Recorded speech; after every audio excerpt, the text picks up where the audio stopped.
As the great Buddha once wisely said, peace comes from within. Do not seek it without.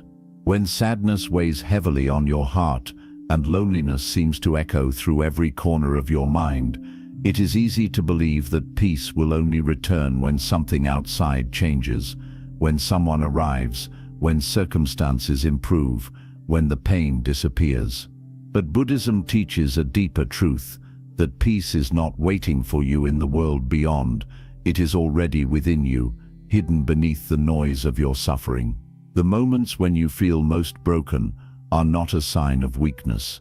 They are an invitation to look inward, to discover the stillness that sadness cannot destroy.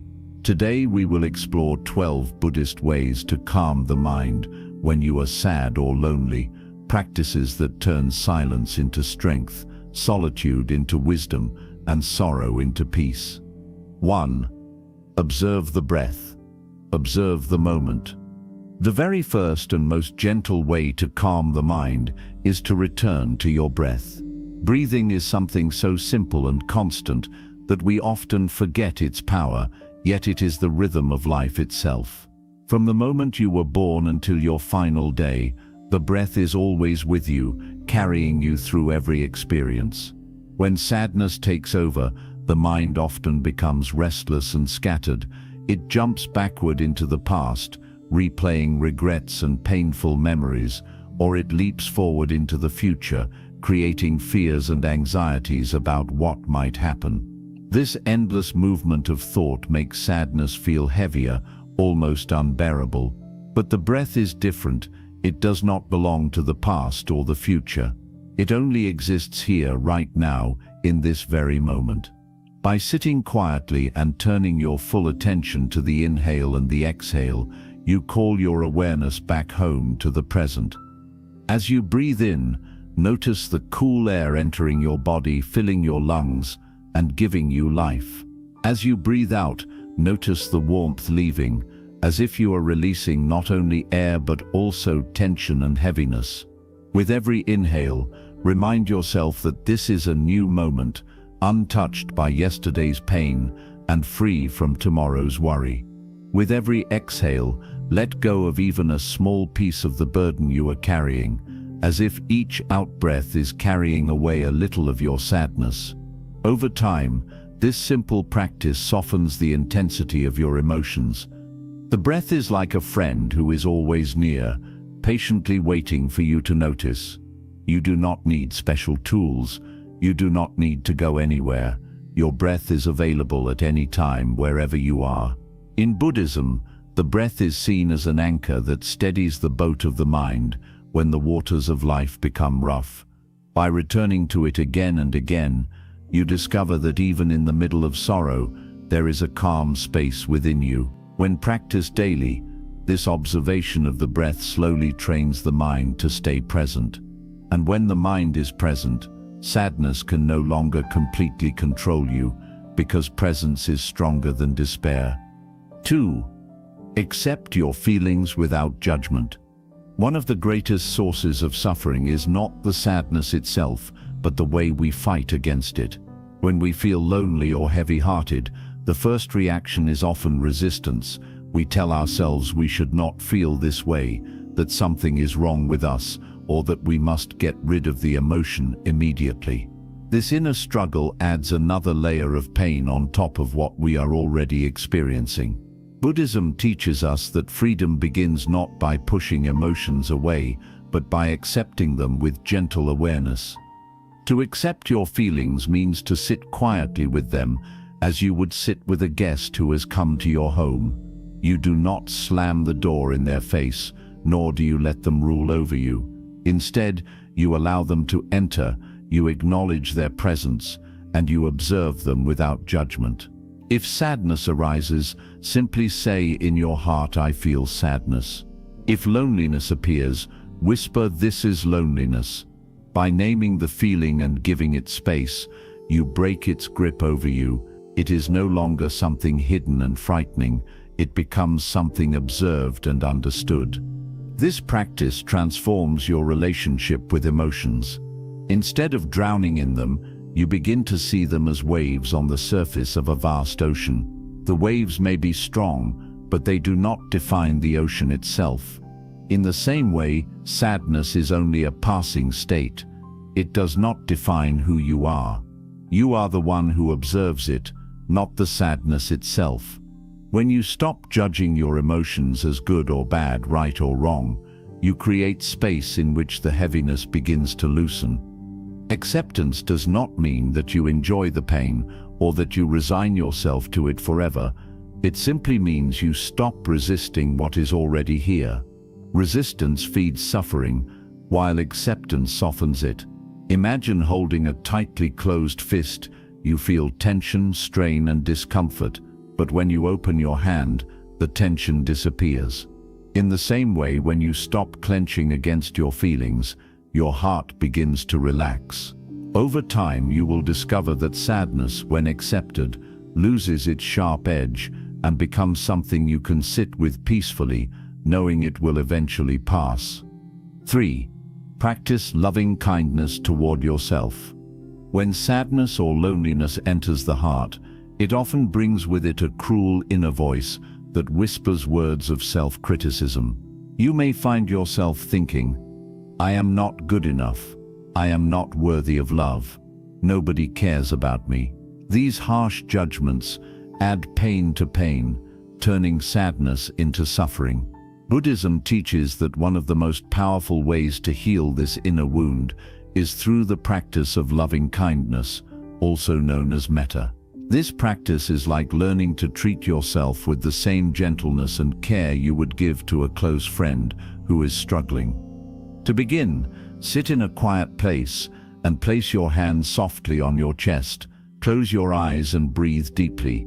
With each breath, silently repeat phrases of kindness directed toward yourself. May I be safe. May I be peaceful. May I be happy. May I live with ease. At first, the words may feel strange or even difficult to believe, especially if you are used to speaking harshly to yourself. But over time, these gentle phrases begin to soften the heart. The repetition plants seeds of compassion, and slowly, those seeds grow into a deep sense of warmth and acceptance within you. Loving kindness meditation is not about denying your pain or pretending everything is perfect. It is about acknowledging your suffering and responding with tenderness instead of judgment. Just as you would comfort a child who is crying by holding them close and speaking softly, you learn to comfort the wounded parts of yourself. This practice helps to remind you that sadness does not mean you are broken. It only means you are human. As you continue with metta, you will notice that the feeling of compassion expands outward. First, you send it to yourself. Then you extend it to those you love, then to those you may not know well, and even to those with whom you struggle. Eventually, your heart grows wide enough to embrace all beings, but the foundation of this practice is always self-compassion. If you cannot show kindness to yourself, it is difficult to show genuine kindness to others. When you practice loving kindness, loneliness loses much of its power. Why? Because the warmth you were searching for outside begins to grow within you. The harsh voice of self-criticism is replaced by a gentle voice of encouragement, and you no longer feel abandoned because you realize you have always had yourself. Loving kindness becomes like an inner lamp, lighting your way even in the darkest moments. 4. Remember the impermanence of all things. When sadness or loneliness visits, the mind often tricks us into believing that these feelings will last forever. In the middle of pain, a day can feel endless, and a single night of loneliness can seem like it has no dawn. But one of the most important teachings in Buddhism is the truth of impermanence, known as anicca. This truth reminds us that nothing in life remains the same. Every thought, every emotion, every season, every relationship, every situation is always changing, whether we notice it or not. Think of the sky. Sometimes it is covered with heavy, dark clouds, and the rain seems endless. But no matter how dark the storm, The clouds eventually pass, and the blue sky reveals itself again. Your sadness is like those clouds. It may feel heavy and unmovable, but it cannot stay forever. It is only passing through. When you remember this, you stop believing the illusion that your suffering is permanent. You realize that just as joy has come and gone in your life before, sorrow too will fade in its own time. Reflect also on your past. Think about the most painful day you once experienced. At the time, you may have felt you would never recover, that the pain would always stay. But look at yourself now. You moved through it, you learned, you changed, and life continued. This is the law of impermanence working quietly in your life. Everything, both the joy and the sorrow, eventually transforms. Knowing this brings hope, because it reminds you that no matter how deep the sadness feels now, it will not always be this way. Impermanence does not only help you endure suffering, it also teaches you to cherish the moments of peace and joy while they are here. When you understand that everything changes, you begin to live with more presence, appreciating each smile, each gentle moment, and each simple breath, because you know they too will pass. Instead of clinging to happiness out of fear of losing it, you learn to enjoy it fully while it lasts, and instead of drowning in sadness, you remember that it too is temporary. This teaching is like a lantern in dark times. It shines a light that says, "Do not despair. This pain is not your forever. It is only your now." By remembering impermanence, you loosen your grip on sorrow. You no longer fight to hold on to what is gone, and you no longer fear what is coming. You live with the deep understanding that life is always moving, always changing, and within that constant change lies the promise of renewal. 5. Transform loneliness into solitude. Loneliness is one of the most painful emotions because it convinces you that you are cut off, separate, and invisible in the world. When you are lonely, it feels as though everyone else is connected, sharing laughter, love, and companionship, while you stand apart, unnoticed and unloved. This feeling can grow heavy in the heart and even lead to despair. But Buddhism teaches us that there is a profound difference between loneliness and solitude. Loneliness is emptiness filled with longing. Solitude is fullness found within yourself. The shift from one to the other is not about changing where you are, but about changing how you see yourself in that moment. Think of solitude as sacred time, time to meet yourself again, to listen to the quiet voice of your heart without distraction, and to rest in your own presence. In solitude, you realize that you are never truly alone, because you are always with yourself. Most people run from being alone because they fear facing their own thoughts, yet solitude gives you the chance to befriend your mind. Instead of seeing silence as emptiness, you begin to see it as space, space to breathe, to reflect, and to simply be. When you transform loneliness into solitude, the feeling of being abandoned changes into an opportunity for self-discovery. You begin to see that solitude is not a punishment, but a gift. It allows you to explore who you are when no one else is watching, to ask yourself deep questions, to create, to meditate, to write, or to simply sit in stillness. This is why monks and practitioners throughout history have sought solitude, not because they wanted to suffer in loneliness, but because they knew solitude holds treasures that noise and company often hide. Think of a seed planted deep in the soil. At first, it looks like nothing is happening. The seed is buried, covered, unseen, but it is in this hidden solitude that the seed begins to grow roots, to draw strength, and to prepare to rise toward the light. In the same way, your times of solitude are like fertile soil for your soul. It may feel dark at first, but it is in this space that your inner strength takes root. You can begin this transformation by changing the way you speak to yourself. Instead of saying, "I am alone," try saying, "I am with myself." Instead of feeling that no one is here, Remind yourself that your own presence is here and that it is enough. As you learn to enjoy your own company, you will discover that the emptiness of loneliness slowly turns into the richness of solitude. You may find peace in reading, writing, meditating, walking, or simply drinking tea quietly, knowing that you are complete in that moment. The truth is, even when surrounded by people, you can still feel lonely if you are disconnected from yourself. And even when you are physically alone, you can feel whole if you are connected with yourself. That is the power of solitude. It heals loneliness by showing you that your own presence is enough.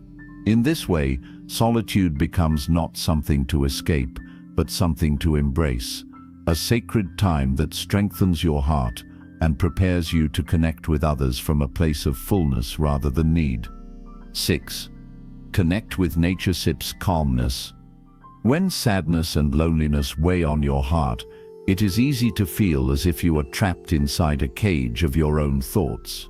The mind keeps circling around the same painful stories, and the walls of your inner world begin to feel smaller and smaller. In such moments, stepping outside and reconnecting with nature can be one of the most healing medicines. The Buddha himself found awakening under the Bodhi tree, and throughout his life, he taught and meditated in forests, gardens, and open fields. This was not by accident. Nature has a natural ability to soothe, to calm, and to remind us of truths that our restless minds often forget. When you walk among trees, sit beside a river, or watch the vast sky above you, you begin to see that life is always moving in cycles. The flowers bloom, and then they fade. The sun rises, and then it sets. The rain falls, and then the clouds drift away. Every part of nature is a living example of impermanence and renewal. When sadness convinces you that your pain will last forever, nature gently shows you that nothing in existence is fixed. Change is always happening, whether you notice it or not. Nature also dissolves the illusion of separation that fuels loneliness. When you feel alone, your mind tells you that you are cut off from the world, isolated like a single drop of water apart from the ocean. But if you sit quietly outside and truly observe, you realize that you are deeply connected to everything around you. The air you breathe has been touched by the leaves of trees. The water you drink has traveled through rivers, mountains, and clouds before reaching you. The food that nourishes your body came from the soil, the rain, and the sun. Every part of you is interwoven with the earth. To see this clearly is to feel a sense of belonging so deep that loneliness begins to loosen its grip. Even simple practices in nature can bring peace. Walking slowly on a quiet path and feeling the ground beneath your feet can remind you that you are supported. Sitting near a body of water and watching the ripples can calm your racing thoughts, teaching you that the mind, like water, becomes clear when it is still. Looking up at the night sky and seeing countless stars can remind you of the vastness of the universe, and suddenly your sadness feels smaller, less overwhelming when seen against the backdrop of infinite space. Nature does not judge you. The tree does not ask why you are sad, and the river does not demand that you explain your loneliness. They simply exist, offering their presence without conditions. In this way, nature becomes a mirror of Buddhist compassion. It accepts you exactly as you are. By placing yourself in that space of acceptance, you begin to absorb it into yourself. You realize that just as the earth holds the weight of mountains without complaint, it can also hold the weight of your sorrow without judgment. Sometimes, when sadness feels unbearable, the simplest act is to step outside, close your eyes, and take a deep breath of fresh air. That breath connects you to the trees, the sky, the wind, and all living beings who share the same air. In that moment, you are no longer alone. You are part of the great web of life. And as you open your eyes, you begin to see the world not as something separate from you, but as something that flows through you, supports you, and reminds you that peace is always near if you are willing to step into it. By making nature a regular part of your life, you create a practice of returning to calmness again and again. Just as monks walk barefoot on the earth to stay connected, you too can use the natural world as your temple. Whether it is a forest, a park, a garden, or even the simple act of watching the sunrise from your window, nature whispers the same truth. Nothing is permanent, everything is connected, and peace is always available when you open yourself to it. 7. Practice mindful walking. When sadness and loneliness take hold, the body often feels heavy and the mind restless. You may find yourself sitting in one place, lost in endless thoughts, or moving quickly without direction, as if trying to escape from your own feelings. In such moments, one of the most grounding practices in Buddhism is mindful walking. On the surface, walking may seem like a simple, ordinary act, but when practiced with full awareness, each step becomes a meditation, a way of returning to the present moment, and a path to inner peace. Mindful walking is more than just moving your feet. It is about bringing your whole attention to the act of walking, turning each step into a reminder that you are alive, that you are connected to the earth, and that peace is possible here and now. To begin, find a quiet place where you can walk slowly, perhaps a garden, a park, a hallway, or even a small space in your home. Stand still for a moment, take a deep breath, and then begin to walk gently, one step at a time. As your foot touches the ground, silently say to yourself, "I have arrived." As you take your next step, say, "I am home." These simple phrases remind you that peace is not found in rushing to the future or clinging to the past, but in fully arriving in the present moment. When you walk mindfully, you begin to notice details you usually ignore. The sensation of your foot touching the ground, the shifting of your body's weight, the rhythm of your breathing as it matches your pace. All of these bring you into deep contact with yourself. Even the sound of birds, the rustling of leaves, or the feeling of air against your skin becomes part of your meditation. Instead of being trapped in the storm of your thoughts, you anchor yourself to the reality of the present. This practice is especially powerful for loneliness because it reminds you that you are not floating through life disconnected. Each step connects you directly to the earth. You can imagine that with every step, you are being held by the ground, supported by the same earth that has carried countless beings before you. You may feel small in your sadness, but with each mindful step, you realize that you are part of something vast, steady, and unshakable. Walking meditation also helps release the tension of sadness from your body. When you feel down, your body often mirrors your emotions. You may slump, tighten your shoulders, or move with heaviness. But when you walk slowly and consciously, breathing with each step, your body begins to loosen, your chest opens, and your energy starts to flow again. This physical shift has a powerful effect on your mind. What once felt like a cage begins to feel like an open path, reminding you that movement and change are always possible. The beauty of mindful walking is that it can be practiced anywhere and at any time. You do not need a meditation cushion, a special room, or even silence. You can practice it while walking to work, moving through your home, or strolling in nature. Each step becomes an opportunity to return to yourself. Even if your mind wanders back to sadness, you gently bring it back with the next step, again and again, until walking itself becomes a form of healing. In Buddhism, mindful walking is not separate from life. It is life. Every step is seen as a miracle because it reminds you that you are alive, that you are here, and that you have the gift of this moment. And when sadness tells you that nothing matters, mindful walking shows you that even the simplest act, placing one foot in front of the other, can be filled with purpose and peace. Through mindful walking, you learn an important truth. You do not need to run from your sadness or force it away. You only need to walk with it gently, step by step, until the heaviness begins to lift.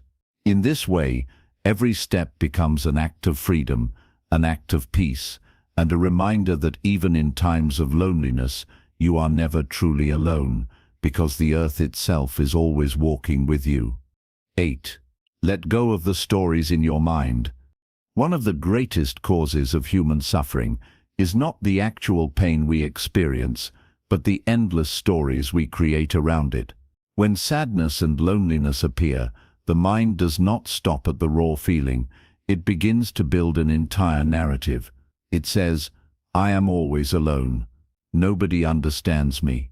My life will never change. Happiness is not meant for me. Things will only get worse."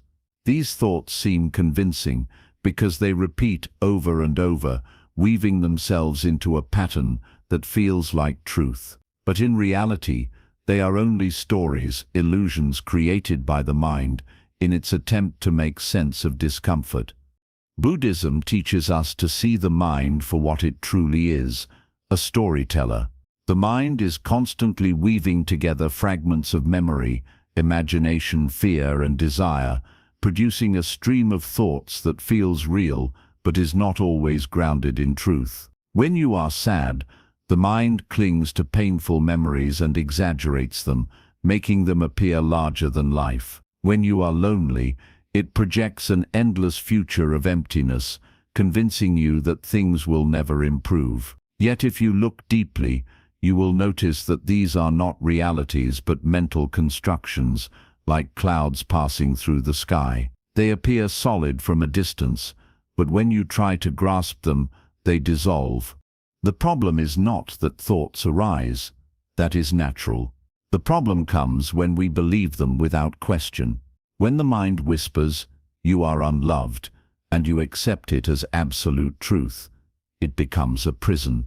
When it says, "Your pain will never end," and you hold on to that story, you sink deeper into despair. But the teachings of the Buddha remind us that we are not our thoughts. Just as the sky is never stained by the passing clouds, your true self is never truly defined by the passing stories of your mind. To let go of these stories, the first step is awareness. The moment you notice your mind telling a painful story, pause. Do not fight it, but do not feed it either. Simply say to yourself, "This is a story my mind is creating. It is not who I am." By naming it, you create a distance between yourself and the thought. You shift from being the prisoner of the thought to being the observer of it. In that space of observation, the thought begins to lose its power. Imagine your mind as a stage, and your thoughts as actors performing a play. Some of these actors are loud, dramatic, and full of emotion. They demand your attention and try to convince you that their story is real. But as the audience, you have a choice.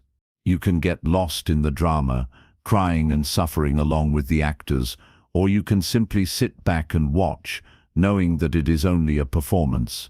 The more you practice, the more you realize that you do not have to believe every thought that walks across the stage of your mind. Mindfulness meditation is one of the most powerful tools for this practice. When you sit quietly and observe your breath, thoughts will naturally arise. Some may be neutral, but others will carry sadness or fear. Instead of chasing them or pushing them away, you simply notice them thinking. You return to the breath. Over time, this trains the mind to see thoughts for what they are, temporary events, not permanent truths.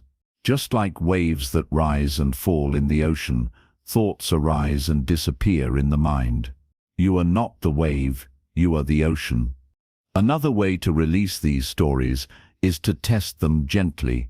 When a painful thought arises, ask yourself, is this absolutely true? Do I know for certain that this will always be the case? Most of the time, you will realize the answer is no. For example, when your mind says, "I will always be lonely," pause and ask, is that true? Haven't there been times when I was surrounded by love and care? Isn't it possible that life could change again? By questioning the thought, you weaken its grip. You begin to see it not as a fact, but as an assumption, a story that the mind has chosen to tell, but that does not have to be believed. Buddhism also reminds us of the law of impermanence. Just as all emotions change, so do thoughts. No matter how loud and convincing a story feels in this moment, it will eventually fade. Think of how many different thoughts you have had in a single day. Some made you anxious, some made you smile, and some you barely noticed. None of them lasted forever. The same is true of the stories around your sadness. They too will pass if you do not hold on to them. It is also important to remember that the mind often exaggerates. When you feel lonely, it may tell you that you are completely unloved, that nobody cares about you at all. But if you reflect more carefully, you may realize that there are people who care, even if they do not always show it in the way you expect. Or the mind may say, "My future will be empty forever." But how can the mind know the future? The future has not yet happened. It is only a projection. By recognizing these exaggerations, you learn to step back and say, "This is only my mind imagining. It is not reality." One practice you can try when caught in a painful story is visualization. Imagine holding the thought in your hand as if it were a leaf. Then picture yourself placing that leaf onto a flowing river. Watch as the river carries it away, slowly but steadily, until it disappears from sight. Each time a painful story arises, you repeat the practice, placing it on the river and letting it go. This visualization helps train the mind to release thoughts instead of clinging to them. The more you let go of these stories, the more space opens within you for peace. Sadness and loneliness may still visit, but they no longer consume you because you no longer fuel them with endless narratives. Instead of thinking, "I am broken," you see, "This is sadness arising in me." Instead of believing, "I am unworthy," you recognize, "This is only a thought, not the truth." In this way, you transform the relationship you have with your own mind. You stop being its victim and become its master. Over time, you may even begin to feel gratitude for this practice, because it shows you a deeper truth, that you are far greater than the thoughts in your mind. You are the awareness behind them, the space in which they arise and dissolve. That awareness is untouched by stories, untouched by loneliness, and untouched by sadness. It is calm, vast, and unshaken, like the clear sky that remains unchanged, no matter how many clouds pass through it. So the next time sadness brings with it a flood of painful thoughts, remember they are only stories. You do not have to believe them. You do not have to fight them. You can simply watch them appear, let them drift away, and return to the present moment. The more you practice this, the freer you will feel, and in that freedom, loneliness loses its grip, sadness loses its weight, and you return to the peace that has always been waiting within you. 9. Practice gratitude for what remains. When sadness and loneliness settle into the heart, the mind has a way of turning its gaze only toward what is missing. You notice what you have lost, what is absent, what others seem to have that you do not. In such times, your inner vision narrows like a tunnel, showing you only emptiness, lack, and sorrow. The joy that once came from simple things, your breath, the food on your table, the sunlight warming your face, seems invisible. Gratitude is the gentle yet powerful practice that begins to widen that tunnel of vision. It shifts your attention from what is absent to what is still present, from emptiness to abundance, from despair to quiet peace. Buddhism does not treat gratitude as a shallow trick or a way of pretending that everything is fine. Instead, gratitude is seen as a profound form of mindfulness. It is the recognition of the blessings that already surround you, the ability to see clearly what your restless mind often overlooks. The Buddha taught that dissatisfaction, dukkha, arises when the mind clings to what it does not have or resists what it does have. Gratitude directly heals this by teaching the mind to rest in appreciation, to soften its endless craving, and to discover peace in what already exists. Imagine two people walking through the same forest. One sees only thorns, insects, and obstacles. The other notices the bird song, the shade of the trees, the fresh air filling the lungs. The forest is the same, but the experience is completely different because of where attention is placed. Gratitude is this shift in attention. It does not deny the thorns, but it chooses not to ignore the flowers. When sadness whispers, "Your life is empty," gratitude responds, "My heart is still beating. I am still breathing. I still have moments, however small, that carry beauty." When loneliness says, "Nobody is here for you," gratitude reminds you, "The air is here, the sky is here, the earth is beneath my feet. Life itself is with me in this moment." This shift does not erase sadness, but it surrounds it with perspective. Instead of being swallowed whole by despair, you begin to notice the quiet treasures that remain. One powerful way to practice gratitude is through daily reflection. At the end of the day, sit quietly and name 3 things you are grateful for. They do not need to be extraordinary. In fact, the more ordinary they are, the deeper the practice becomes. Perhaps you are grateful for the cup of tea you drank, for the smile of a stranger, or for the comfort of your bed. By writing these down, or speaking them aloud, you train the mind to search for goodness, even in small details. Over time, you will notice that your perspective begins to change. Instead of seeing only absence, you begin to see presence everywhere. Another way is to practice gratitude in the moment. For example, when sadness makes your chest heavy, pause and notice your breath.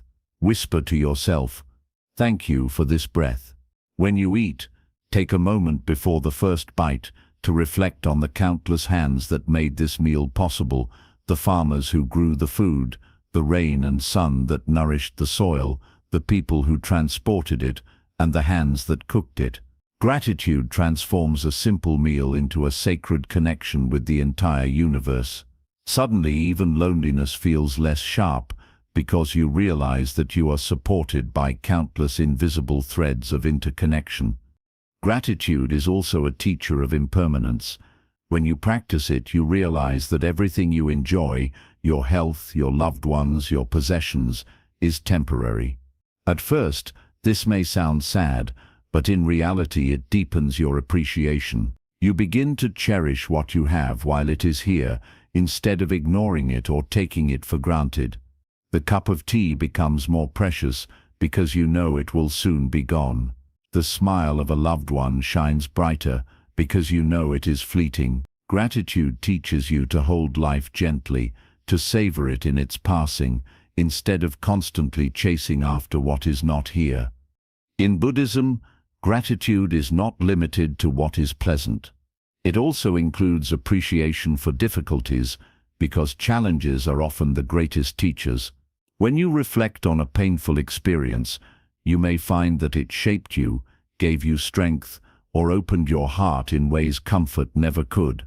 This does not mean you must enjoy suffering, but it means you can recognize the wisdom it leaves behind. Even in sadness, gratitude can arise for the lessons it carries, the way it teaches you compassion for others who suffer, the way it shows you the depth of your heart, the way it brings you back to what is truly important.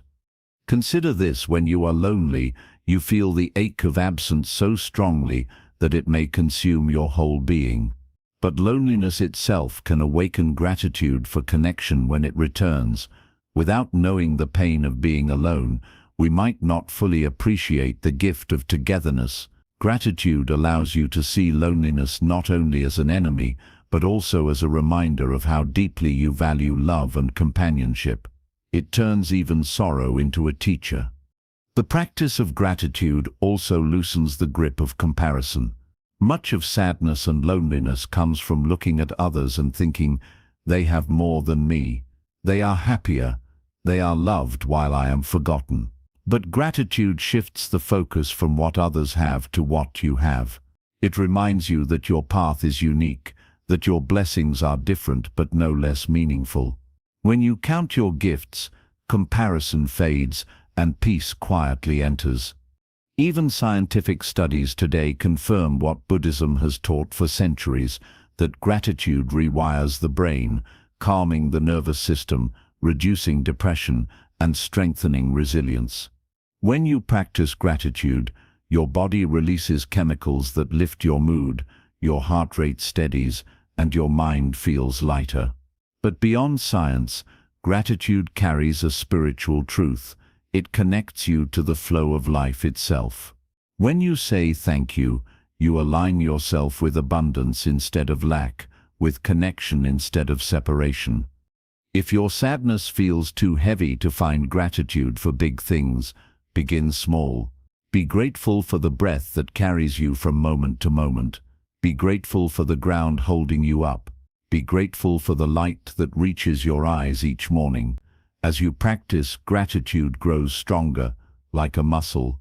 What began as noticing small details eventually expands into a constant awareness of life's blessings, big and small. And here is the beautiful paradox. When you begin to practice gratitude for what you already have, more peace naturally flows into your life. Gratitude does not change your circumstances immediately. It changes your vision. And when your vision changes, your experience of life transforms. The same day that once felt empty now feels full. The same life that once seemed barren now reveals richness everywhere. Gratitude turns what you have into enough, and loneliness into an opportunity to connect more deeply with the simple gift of being alive. So when sadness tells you that all is lost, remember to look again. Notice the breath, the body, the warmth of the sun, the food on your plate, the lessons of your journey. Give thanks, not because everything is perfect, but because even in imperfection, beauty remains. Gratitude is not about denying your pain. It is about refusing to let pain blind you to the goodness that still surrounds you. In this way, gratitude becomes not just a practice, but a way of life. Each day, it pulls you gently back from despair and opens your eyes to the blessings you carry, often unnoticed. And the more you live in gratitude, the less room sadness and loneliness have to dominate you, because your heart becomes full of appreciation, full of presence, and full of peace. 10. Serve others to heal yourself. Sadness and loneliness often turn the mind inward in a way that magnifies suffering. You may find yourself thinking again and again about your pain, your emptiness, your isolation, until the world feels small and suffocating. It is as if the heart has closed in on itself, creating a prison where you are both the prisoner and the guard. Yet one of the most profound teachings of Buddhism reminds us that compassion is the key that unlocks that prison door. When you turn your energy towards serving others, when you shift from self-absorption to selfless giving, something extraordinary happens. The weight of your suffering lightens, and your heart begins to heal. At first, this may sound paradoxical. You might think, how can I serve others when I can barely carry my own sadness? Shouldn't I fix myself first before giving to anyone else? But the truth is, giving itself is part of the healing. When you are lonely, you crave connection. When you are sad, you long for meaning. Service provides both. It connects you to others through kindness, and it gives your pain a purpose. Instead of asking, why am I suffering? You begin to ask, how can I use my experience to ease the suffering of someone else? That shift alone is powerful enough to change the direction of your heart. Think about a time when you did something kind for another person, a smile to a stranger, a word of comfort to a friend, or even helping someone carry a heavy bag. In that moment, how did you feel? Even if only briefly, you probably noticed a warmth rising inside you, a sense of connection, a feeling of being part of something bigger than yourself. That is the healing power of service. You are no longer trapped in the story of your own sadness. You are actively writing a new story of compassion, one where your existence matters not only to you but to others as well. In Buddhism, compassion karusa is not only a virtue but also a path to liberation. The Buddha taught that when we ease the suffering of others, we also ease our own, because at the deepest level there is no separation between self and other. We are all part of the same fabric of existence. Just as the left hand naturally helps the right when it is injured, so too does the awakened heart respond to the pain of others. By serving others, you are not abandoning yourself, you are remembering your interconnectedness, which dissolves the illusion of loneliness. Service does not always require grand acts. You do not need to build a school, donate a fortune, or solve the world's problems to heal through giving. In fact, some of the most powerful acts of service are the smallest ones, the ones that seem ordinary but ripple outward in ways you may never see. Listening deeply to someone who needs to talk, cooking a meal for a neighbor, offering patience instead of anger, or simply sending a silent wish of well-being to a stranger, each of these is service. And each of these shifts the focus of your mind from your inner pain to the shared humanity around you. Consider this: loneliness tells you that you are disconnected, that you do not belong. But when you serve others, you create threads of connection. Even if you are a stranger to the one you help, the act itself ties your lives together in a moment of compassion. And those moments accumulate, slowly weaving a net of belonging that catches you when you fall into despair. Service proves to your own heart that you are not useless, not invisible. You are capable of bringing light into someone else's life, even in the smallest ways. There is also a hidden wisdom here. Sadness often makes us feel powerless, as if we cannot control anything in our lives. But service restores a sense of agency. You may not be able to change your emotions instantly, but you can change how you show up for others. You can choose to smile, to share, to give, to help, and with every act of service, you reclaim a little of your power. You remind yourself that even in sorrow, you can still be a source of goodness. Buddhist monks often practice dana, or generosity, as a daily discipline. They go on alms rounds, not only to receive, but also to offer others the opportunity to give. This practice is built on the truth that giving heals both the giver and the receiver. When you give, your heart expands. When you receive, your gratitude deepens. In both directions, compassion flows and suffering lessens. You do not need to be a monk to practice this. You can incorporate service into your daily life in whatever way fits your circumstances. If you are sad and lonely, start small. Call someone who might also be lonely and ask how they are.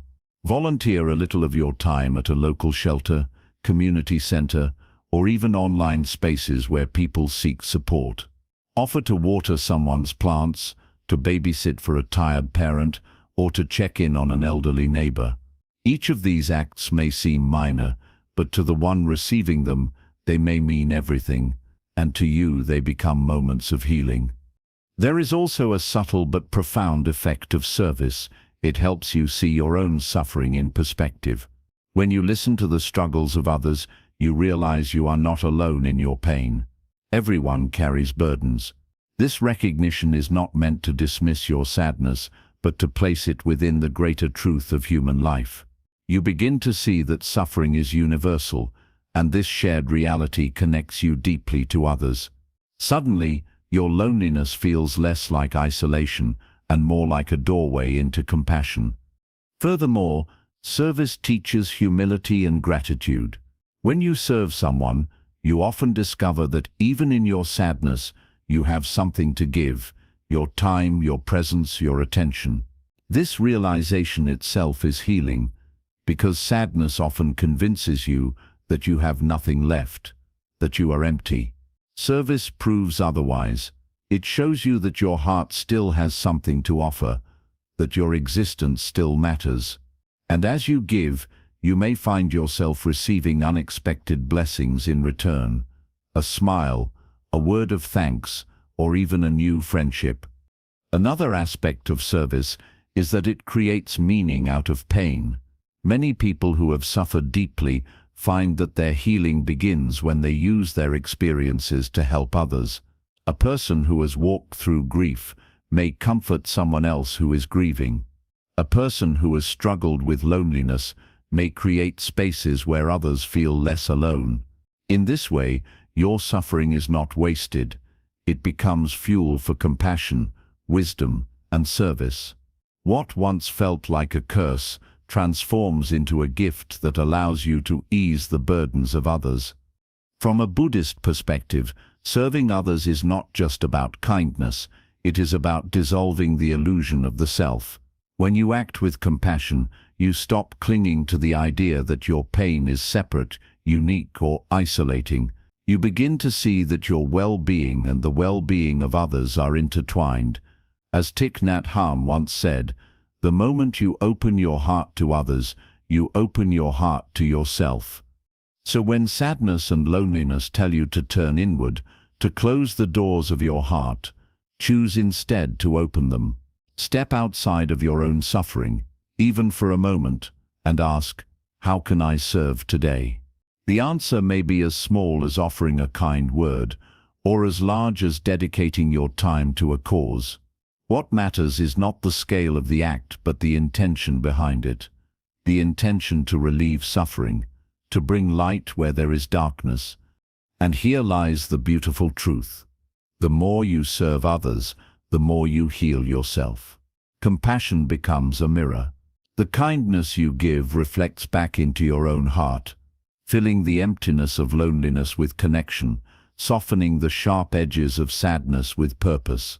Service is not about ignoring your own pain. It is about transforming it by sharing love with the world. In the end, service is a reminder that you are never powerless, never completely alone, and never without purpose. Even in your darkest moments, you can still be a light for someone else. And in being that light, you will discover that your own path becomes brighter, your burden lighter, and your heart more at peace. 11. Contemplate interconnectedness. One of the deepest roots of sadness and loneliness is the belief that you are separate, that you stand apart from others, from the world, and even from life itself. When loneliness takes hold, it whispers, "You are alone, nobody sees you, nobody cares, you are cut off, unworthy and forgotten." These thoughts tighten the heart like a knot, creating the illusion of isolation. Yet Buddhism teaches something radically different, the truth of interconnectedness, or interbeing. This teaching reveals that you are never truly alone, because everything in existence is linked together in an unbroken web of life. Interconnectedness means that your life is not independent, not self-contained, not separate. From the moment you were born until this very breath, your existence has been supported by countless conditions, countless beings, countless unseen hands. Every bite of food you have eaten has come from soil, rain, sun, farmers and workers. Every breath you take is possible because of trees and plants that give oxygen. Even your body is a gathering of the universe. Your bones built from the minerals of the earth, your blood carrying the salt of the seas, your cells nourished by the energy of the sun. To exist at all is to be part of everything. The truth is, you have never been separate, you only forget. When sadness says, "Nobody is with me," pause and reflect. The air itself is with you, entering your lungs at this very moment. The ground is beneath you, holding you up without question. The water you drank this morning was once part of clouds floating in the sky, rivers flowing across the earth, oceans touched by moonlight. You are not disconnected, you are woven into the fabric of existence. This understanding is not just philosophical, it is deeply practical in healing loneliness.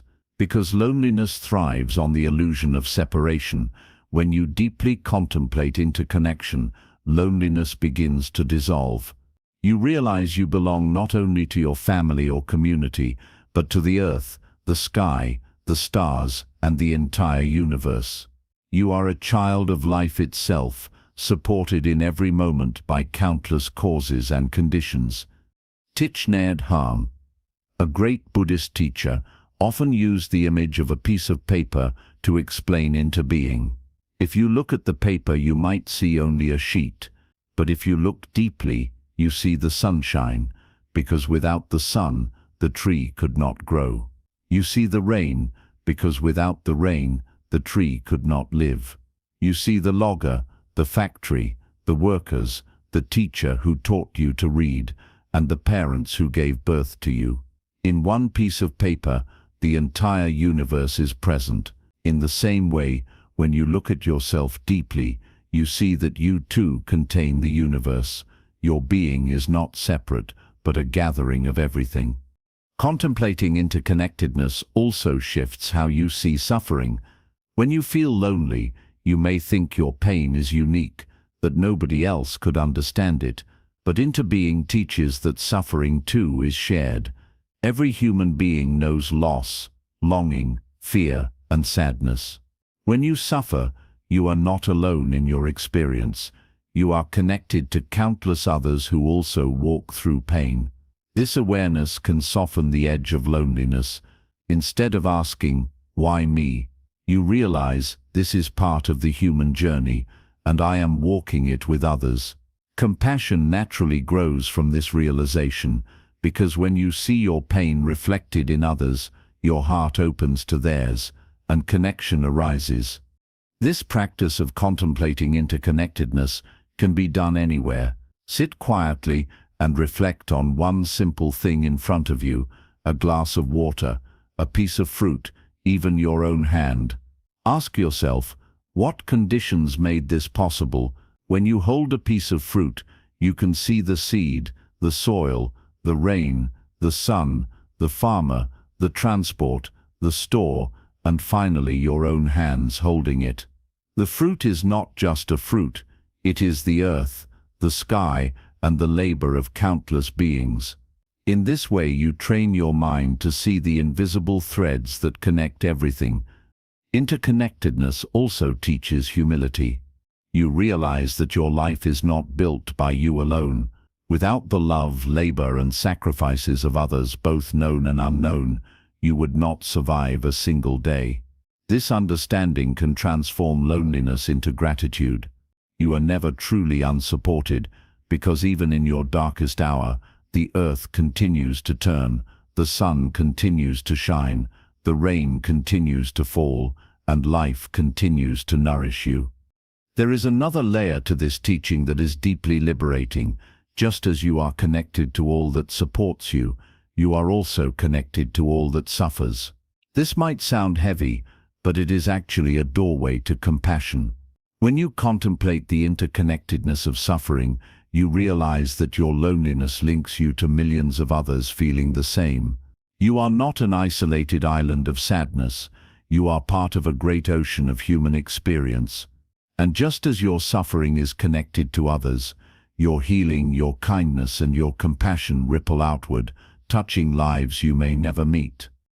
This is why in Buddhism, meditation is not only for personal peace, but also for the world. When you cultivate compassion, when you heal your own sadness, you contribute to the healing of others, because your actions, words, and energy affect those around you. The simple act of smiling at a stranger, speaking kindly, or being patient in a moment of anger can ripple through the web of life, creating effects far beyond what you see. Interconnectedness reminds you that you matter, not in isolation, but as part of the whole. For those who feel unbearably lonely, this teaching can be revolutionary. Loneliness says, "I do not belong anywhere." Interconnectedness answers, "You belong everywhere. You belong to the earth that holds you, to the air that fills you, to the sun that warms you, and to the countless beings who share this journey of life. Even when no human sits beside you, you are not alone.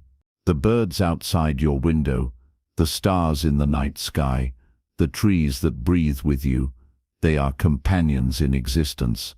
And when you remember this, the sense of separation begins to dissolve. Consider also how interconnectedness transforms your sense of identity. You may think, I am me, separate from you, separate from the world. But when you look deeply, you realize that what you call me is already made of not me elements. Your body carries your parents, your ancestors, your culture, your teachers, the food you ate, the air you breathe. There is no isolated self. There is only a flow of life, expressing itself in infinite forms. This realization softens the ego, the sense of being cut off, and replaces it with belonging. Contemplating into being can be done as a daily meditation. Sit quietly, breathe deeply, and reflect, I am connected. This breath connects me to the trees. This food connects me to the earth. This body connects me to my ancestors. This moment connects me to all beings who are alive now. The more you practice, the more real this becomes, not just as an idea, but as a felt experience. And in that experience, loneliness loses its hold, because you see clearly that you have never been separate. Even science echoes this truth.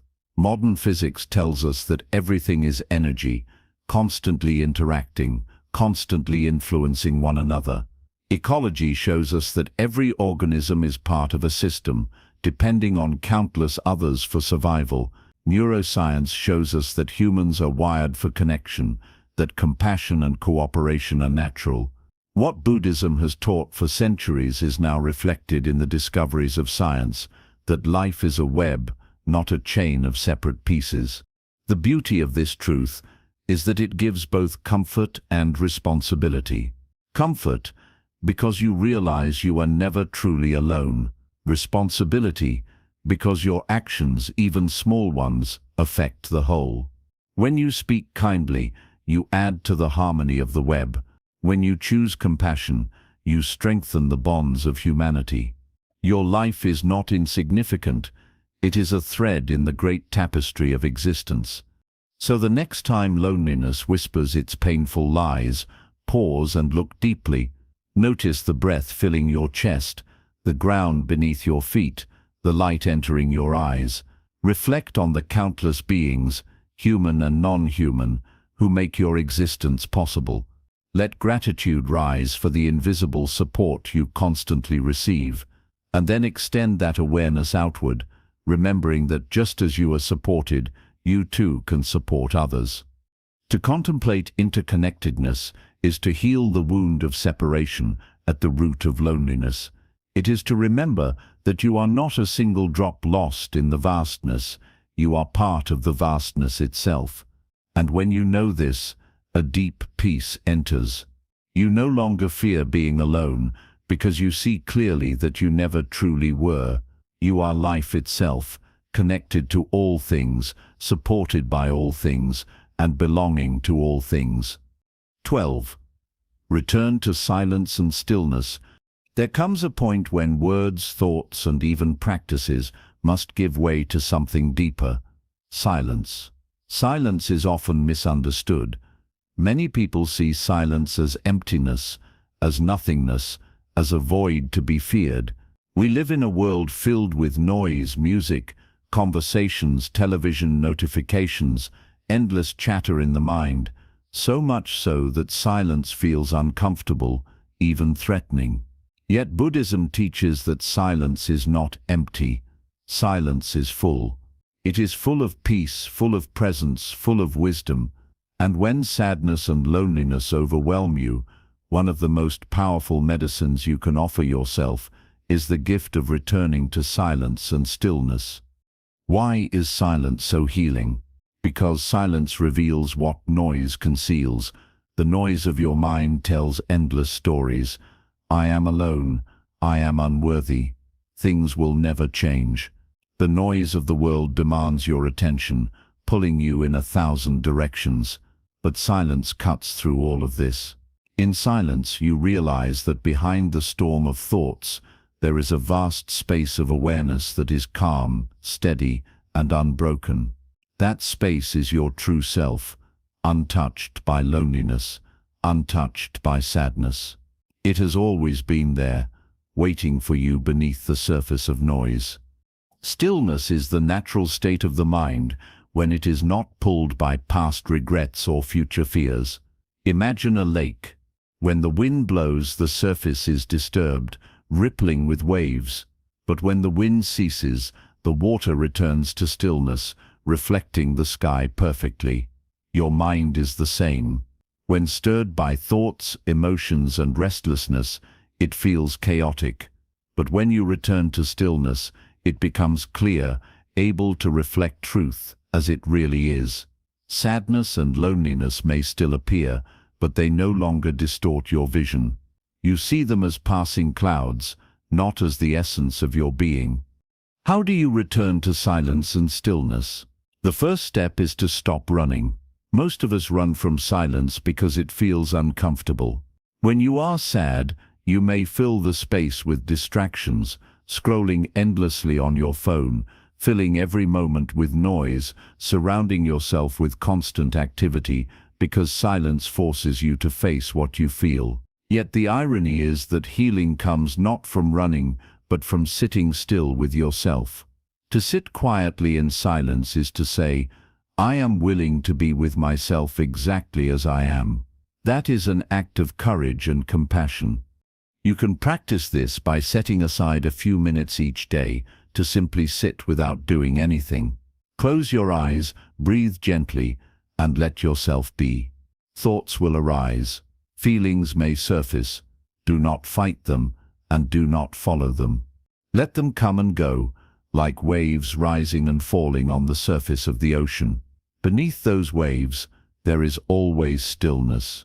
With practice, you begin to rest in that deeper stillness, even as thoughts continue to move above.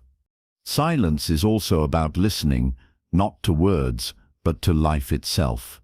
When you sit in stillness, you may begin to hear things you never noticed before, the sound of your breath, the beating of your heart, the hum of life all around you.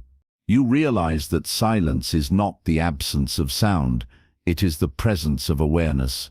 In that awareness, you feel connected, whole, and at peace. Buddhism values silence because it is in silence that wisdom arises. The Buddha himself attained enlightenment, not through endless debate, but through sitting silently under the Bodhi tree. Great teachers have always sought silence in order to see clearly. In stillness, you begin to notice the truth of impermanence, the arising and passing of thoughts, the interconnection of all things. These truths are not intellectual, they are felt directly when you rest in silence. For someone struggling with sadness and loneliness, silence can feel intimidating at first. The mind may rebel, filling the quiet with noise. But if you remain patient, silence becomes a friend. In fact, it becomes the most faithful friend, because silence is always available to you, wherever you are, at any time. Unlike people, silence never abandons you. Unlike distractions, silence does not exhaust you. It simply waits, gently, until you are ready to rest in it. Think of silence as a soft blanket for the soul. When the world feels harsh, silence wraps around you, calming the nervous system, slowing the heartbeat, easing the breath. In silence, you do not need to perform, to prove, or to explain. You can simply be. And in that being, you remember that you are enough. Stillness also teaches you that peace is not something you must chase. Many people believe they must fix everything in their lives before they can feel calm, but stillness shows you that peace is already here, beneath the noise. You do not have to earn it. You only have to stop long enough to notice it. Even if sadness remains, even if loneliness lingers, stillness gives you a place of refuge where you are not consumed by those feelings. You sit in the center of the storm, untouched by its winds. There are many ways to cultivate silence and stillness in daily life. Meditation is the most direct path, sitting quietly, focusing on the breath, letting thoughts pass. But you can also practice silence in small ways, turning off the phone for a while, walking in nature without headphones, eating a meal slowly without distraction, or simply pausing in the middle of your day to take 3 conscious breaths. These moments of silence accumulate, creating a habit of stillness that you can carry with you even into noisy environments. Silence can also be shared. Sitting in quiet with others, without the need for conversation, can create a deep sense of connection. In fact, sometimes silence communicates more than words. A silent presence can say, "I am here with you," more powerfully than any speech. For those who feel lonely, sitting quietly with someone else in mindfulness can dissolve the sense of separation and bring a profound feeling of belonging. But even when you are physically alone, silence and stillness remind you that you are never truly alone, because life itself is always with you. The silence of the night sky, the stillness of the trees, the calm of your own breath. These are companions, steady and constant. To sit in silence is to sit with the universe itself. Over time, silence changes the way you experience sadness. At first, sadness may roar like thunder in the mind, but when you sit quietly, you notice that beneath the thunder there is always stillness. That stillness does not reject the sadness. It simply holds it. The more you practice, the more you realize that you are not the sadness itself. You are the stillness that notices it. And that realization is profoundly freeing. Loneliness, too, begins to lose its grip in silence, because when you rest in stillness, you discover that the self you thought was alone is not the real self. The real self is awareness itself, vast and connected, holding all experiences. That awareness is never lonely, because it is not separate. It is part of everything. In silence, you realize your true home is not in the company of others, but in the boundless presence of your own being. So when life feels heavy, when sadness clouds your heart and loneliness makes you feel abandoned, return to silence and stillness. Sit quietly, breathe gently, and allow yourself to simply be. At first, the mind may resist, but with patience, the silence will open like a door, leading you back to peace. In that stillness, you will remember what has always been true. Beneath the noise of sorrow, there is a calm center within you, unshaken and whole. That center is your refuge, your true self, and your eternal companion. To end, consider this: sound comes and goes, but silence remains. Movement rises and falls, but stillness endures. Thoughts appear and disappear, but awareness is always present. When you rest in that silence, that stillness, you rest in your true nature. And in that place, sadness cannot drown you, loneliness cannot define you, because you have discovered the infinite peace that lies beneath all things. 13. Cultivate the middle path in times of sadness and loneliness. When we are sad or lonely, the mind often swings like a pendulum between extremes. On one side, there is despair falling into hopelessness, drowning in thoughts of worthlessness, sinking deeper into isolation. On the other side, there is denial, trying to run away from feelings, distracting ourselves endlessly, pretending to be happy while secretly breaking inside. Both extremes only deepen suffering. Despair drowns us in heaviness, and denial forces us into constant running. Neither allows true healing. The Buddha discovered that peace is not found in extremes but in balance. He called this balance the middle path, a way of living and thinking that avoids both excessive indulgence and harsh self-denial, a way that avoids both drowning in emotions and escaping them completely. Cultivating the middle path in times of sadness and loneliness is about learning to walk gently between these extremes. It means you do not deny your sadness, but you also do not let it consume your whole identity. You acknowledge loneliness, but you do not let it define your worth. You hold your pain with compassion, while also making space for light. Think of a tightrope walker moving carefully across a rope. If they lean too far left or right, they will fall. Their safety lies in balance, in small adjustments, in constant awareness of their center. In the same way, your healing lies in balance. When sadness arises, the middle path teaches you to feel it fully, without exaggerating it into a permanent truth. When loneliness arises, the middle path teaches you to sit with it gently, without falling into the story that you are unloved or forgotten forever. To cultivate this path, you must begin with awareness. Notice when your mind swings toward despair. Nothing will ever change. I will always be alone. Notice also when it swings toward denial. I am fine. I don't need anyone. I'll just keep busy and ignore this feeling. Both are signs of imbalance.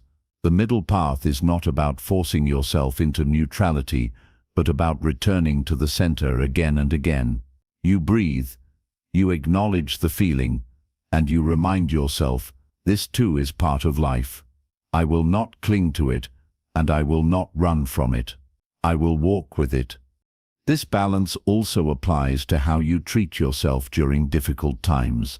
In sadness, one extreme is to indulge the pain endlessly, constantly feeding the mind with negative thoughts, isolating yourself, refusing to take any steps toward healing. The other extreme is to punish yourself for being sad, telling yourself to get over it, pushing yourself harshly, or criticizing yourself for not being stronger. The middle path says, treat yourself with compassion, but also with discipline. It encourages you to rest when you need rest, but not to sink endlessly into idleness.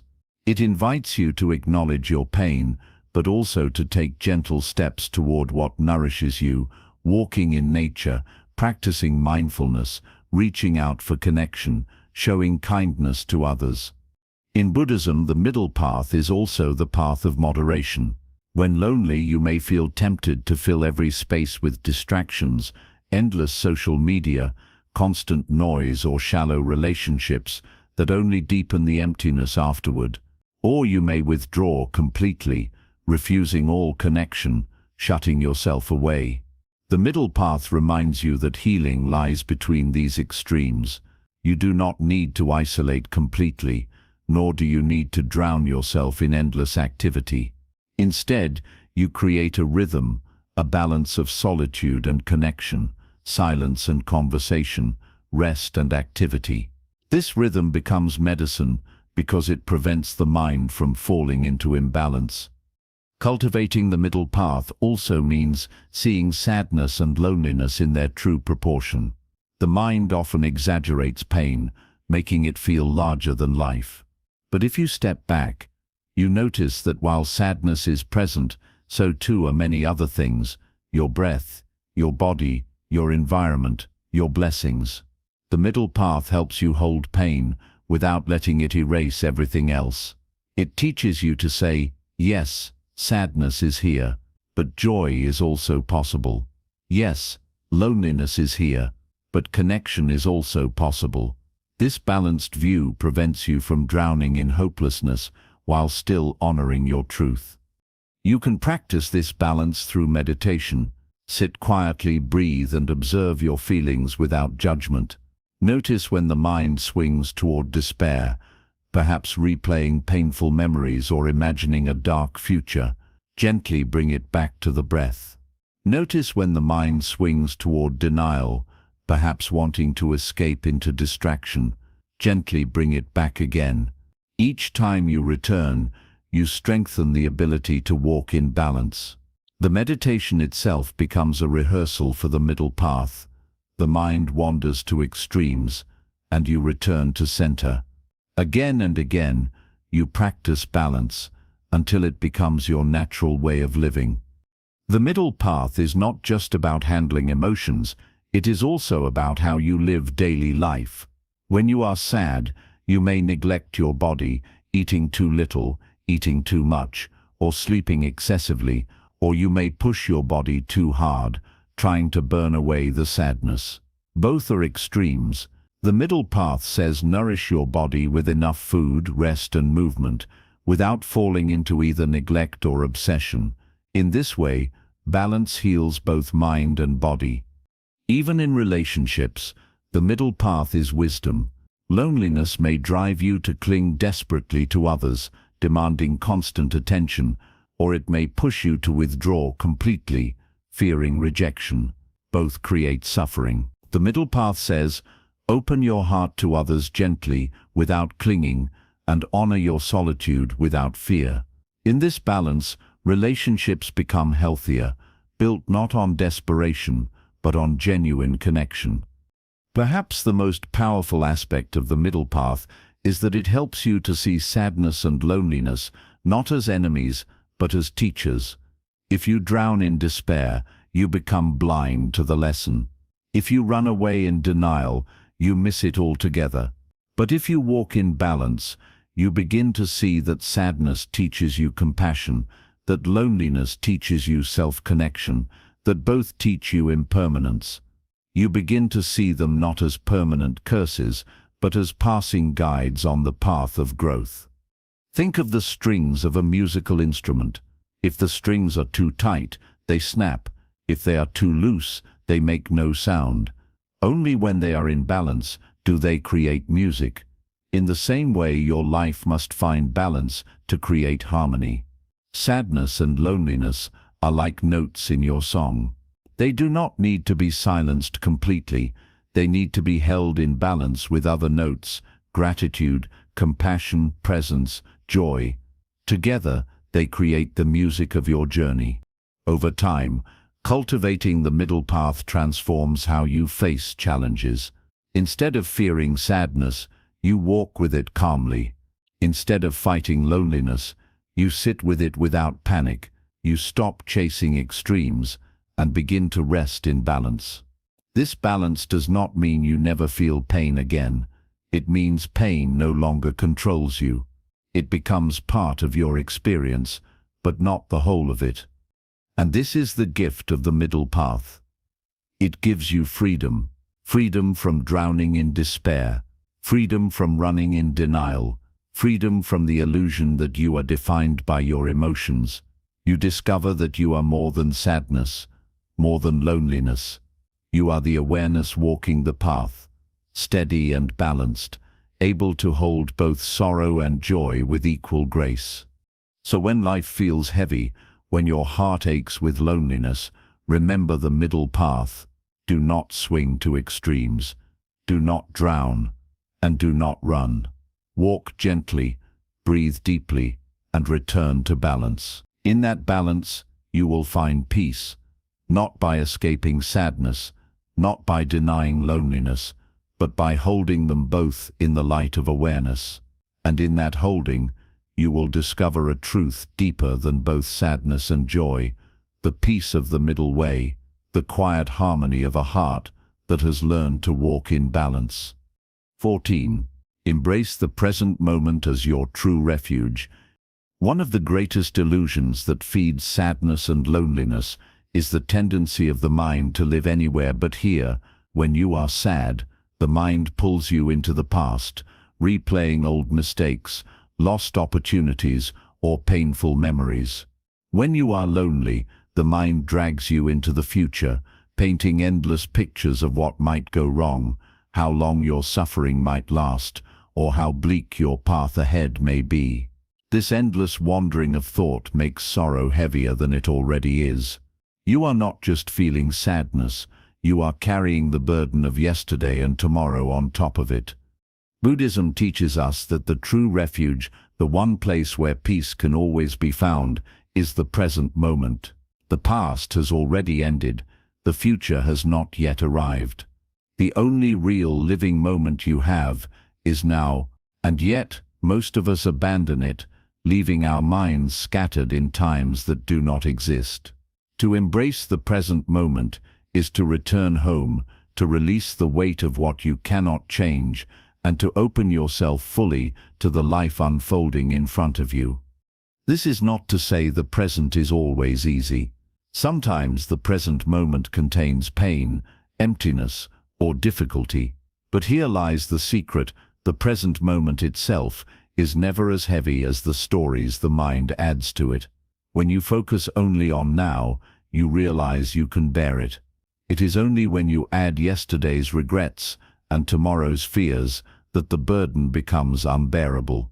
Returning to the present is like putting down a backpack filled with unnecessary weight. One way to embrace the present is through the practice of mindfulness. Mindfulness is not complicated. It is simply paying attention, fully and without judgment, to what is happening right now. If you are breathing, you notice the breath. If you are walking, you feel your feet on the ground.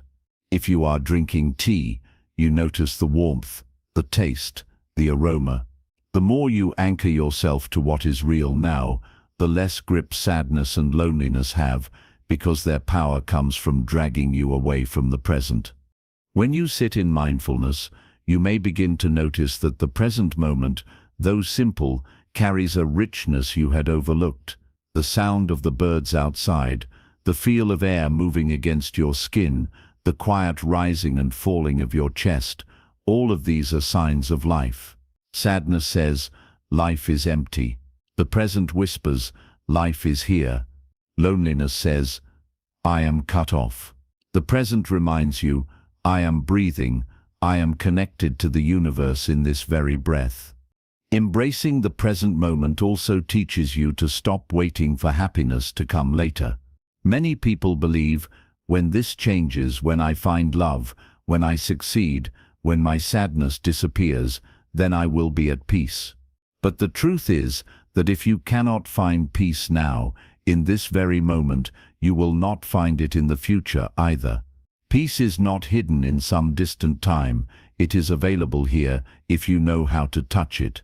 By embracing now, you stop postponing life. You begin to live fully, even in the midst of sadness, even in the midst of loneliness. There is a deep freedom in this. Imagine carrying a lantern in the dark. If you only focus on how long the path is or how heavy the darkness feels, despair will swallow you. But if you keep your eyes on the small circle of light around you, the only space you can truly see, you will realize that it is enough to guide your next step. The present moment is that lantern. You do not need to solve the entire future. You only need to take care of now. Step by step, moment by moment, the path unfolds. The present moment is also where healing actually happens. The past is gone, you cannot change it. The future is not here, you cannot touch it. Healing takes place in the now, in the choice to breathe, to rest, to be kind to yourself, to take a gentle step. Every act of compassion, every moment of mindfulness, every breath of awareness happens only here. To embrace now is to embrace your power, because it is the only place where you can actually live and heal. For those struggling with loneliness, the present moment can also reveal connection. Right now, as you breathe, millions of other beings are also breathing. Right now, the earth is turning, the sun is shining, the stars are glowing, countless lives are unfolding. You are not separate from this moment, you are part of it. To return to now is to return to the flow of existence, where loneliness softens into belonging. There is a story in Zen Buddhism about a man running from a tiger. He falls off a cliff and grabs a vine to save himself. Above him is the tiger. Below him another tiger waits. Then he notices a strawberry growing near him on the cliffside. Instead of panicking about the tigers, he picks the strawberry and eats it, savoring its sweetness. The lesson is simple. Life is uncertain. Danger may surround you, but the present moment still offers beauty, if you are awake enough to see it. Sadness and loneliness often convince you that life has nothing left to offer. But when you embrace now, you begin to see that even small things carry profound gifts. The warmth of tea in your hands, the softness of a blanket, the light of the morning sun, the kindness of your own breath sustaining you. These are not small, they are life itself, and they are always available in the present. Over time, embracing the present moment becomes a refuge. Whenever sadness grows heavy, you can pause and ask yourself, where am I right now? Am I lost in the past? Am I drowning in the future? Or am I here? Bringing yourself back to now is like stepping into a safe harbor where the storms of memory and fear cannot reach you. In this harbor, you can rest, you can breathe, and you can remember that you are alive. This does not mean ignoring responsibilities or never planning for the future. The middle path teaches balance. You acknowledge the past, you prepare for the future, but you live fully in the present. Planning is useful, but worrying endlessly about tomorrow only steals today. Reflecting on the past can teach you, but clinging to it only chains you. When you learn to let go of yesterday and tomorrow, you hold in your hands the only true treasure, now. So when sadness whispers, your life is broken, return to the present and notice your breath, it is whole. When loneliness says, you are cut off, return to the present and notice the air, the ground, the sky, they are with you. When despair cries, you will never find peace, return to the present and notice that peace is already here, waiting beneath the noise. To embrace the present moment as your refuge is to choose life as it is, not life as your mind demands it to be. And in this choice, sadness loses its grip, loneliness loses its sting, because you realize that in this very breath, in this very moment, you already have enough. 15. Develop inner compassion for all beings. Sadness and loneliness often make the heart turn inward, but not in a peaceful way. Instead of resting in self-connection, the mind becomes caught in a cycle of me, my pain, my emptiness, my isolation. The focus narrows until the world outside becomes blurry, and you feel like you are the only one carrying such a burden. This narrow focus magnifies suffering, making the pain feel heavier and more unbearable. Buddhism, however, offers a path that expands the heart beyond the boundaries of me. It teaches that one of the most powerful ways to ease sadness and loneliness is to cultivate compassion for all beings, to extend your heart outward, to recognize the shared suffering of life, and to transform your pain into fuel for understanding and kindness. Compassion Karuja in Buddhism is not just sympathy or pity, it is the deep wish that others be free from suffering, born from the recognition that their pain is not separate from yours. To develop compassion, you begin by seeing clearly suffering is universal.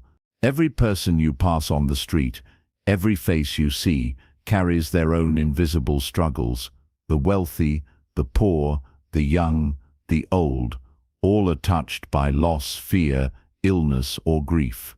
Even those who seem happiest and most surrounded by love still know moments of loneliness, doubt, and despair.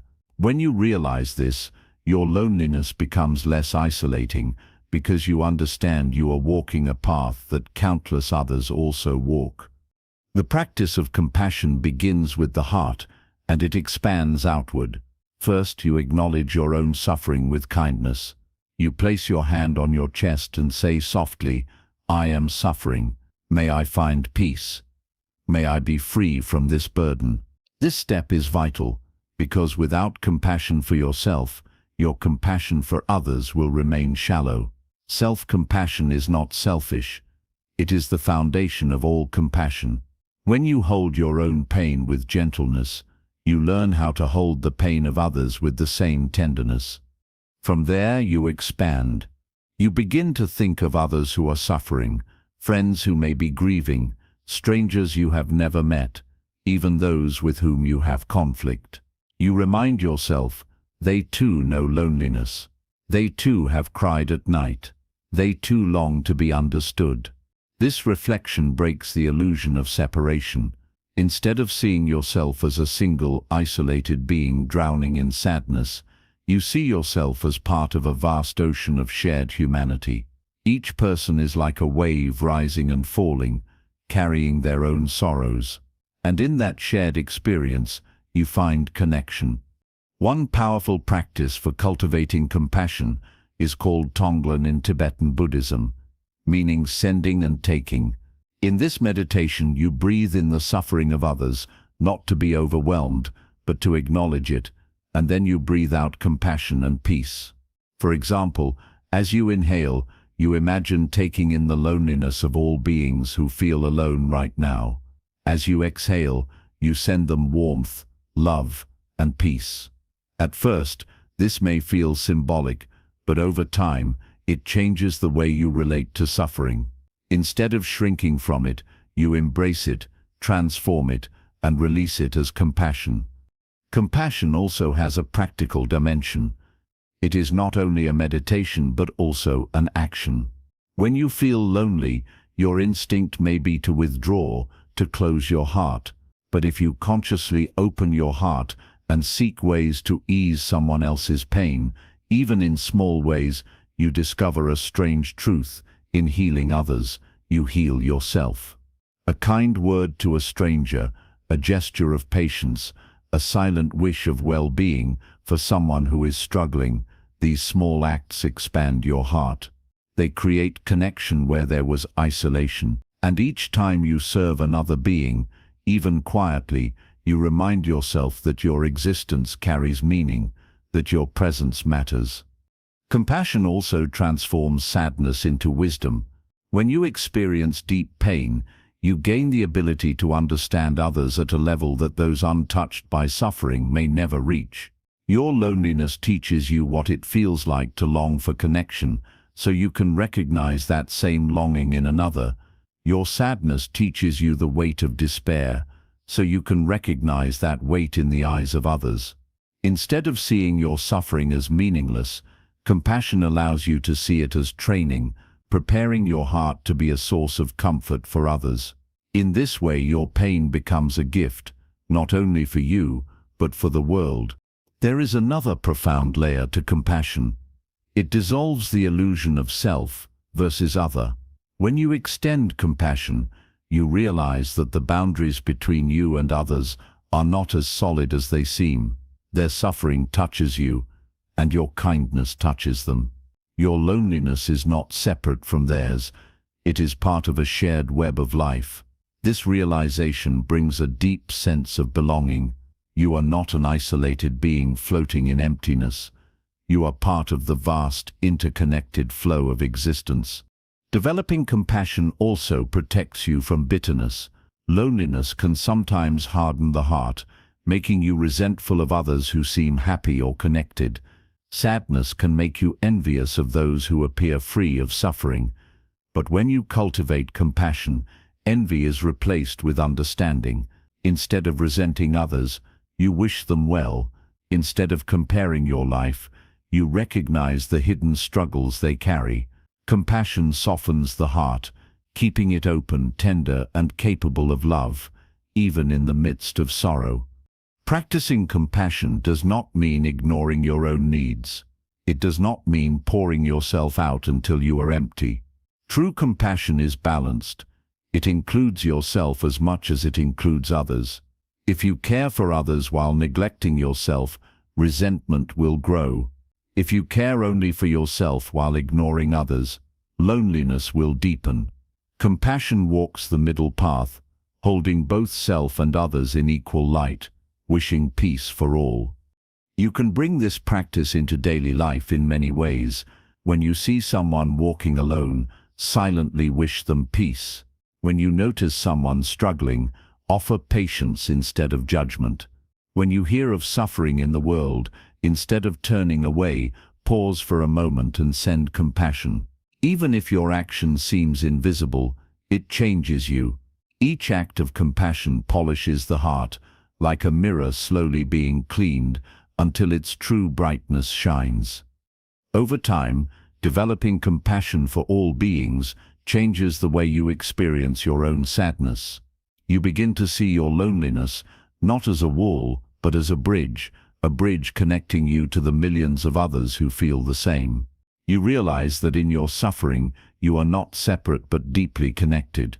And this realization itself eases the weight, because connection is the antidote to loneliness.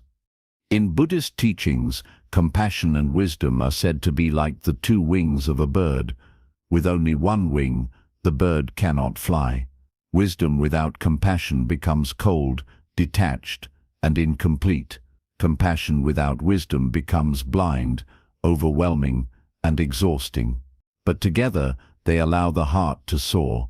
By developing inner compassion for all beings, you give yourself one of those wings. You balance your wisdom of impermanence, mindfulness, and interconnection with the warmth of love, kindness, and care. Together, they carry you beyond sadness and loneliness into a deeper freedom. So when sadness weighs heavily and loneliness makes you feel small, remember this practice: open your heart outward.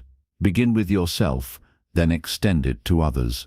Breathe in their suffering, breathe out compassion. Speak gently, act kindly, think generously. Each step transforms your pain into light. And in that light you will discover a truth that loneliness tries to hide. You are not alone, and you never were. You are part of a vast family of beings, each longing for peace, each deserving of compassion, each connected through the thread of life. To develop compassion for all beings is to expand beyond the narrow prison of self.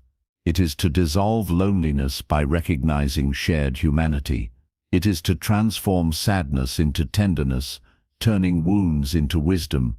And as you live in compassion, you will find that even in your darkest hours, your heart remains open, steady, and full of peace. Serenity, discover peace in letting go. When sadness and loneliness arise, the natural impulse of the mind is to cling. We cling to memories of happier times, wishing they could return. We cling to people who are no longer with us, aching for their presence. We cling to expectations of how life should be, comparing it constantly to how it actually is. This clinging, this tight grasping of the heart and mind, makes suffering far heavier than it needs to be. Instead of flowing with the river of life, we clutch at its waters, only to feel them slipping away no matter how tightly we hold on.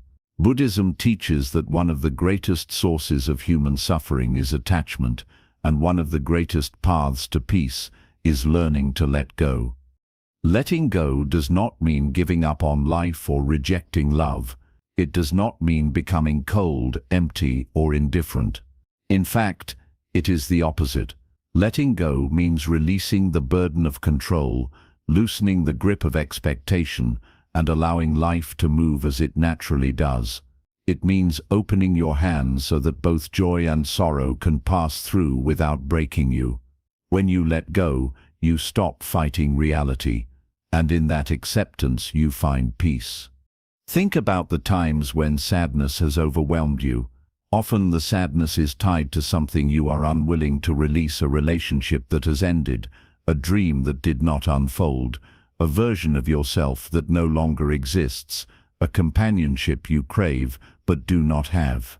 The pain is real, but the suffering multiplies when you cling to what is already gone. The Buddha compared this to being struck by two arrows. The first arrow is the unavoidable pain of life: loss, change, disappointment. The second arrow is self-inflicted: the clinging, the replaying, the resistance, the refusal to let go. By practicing release, you avoid the second arrow.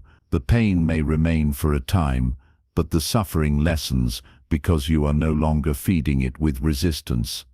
Letting go also means releasing the stories the mind tells. Loneliness may convince you, "I will always be alone." Sadness may whisper, "I will never be happy again."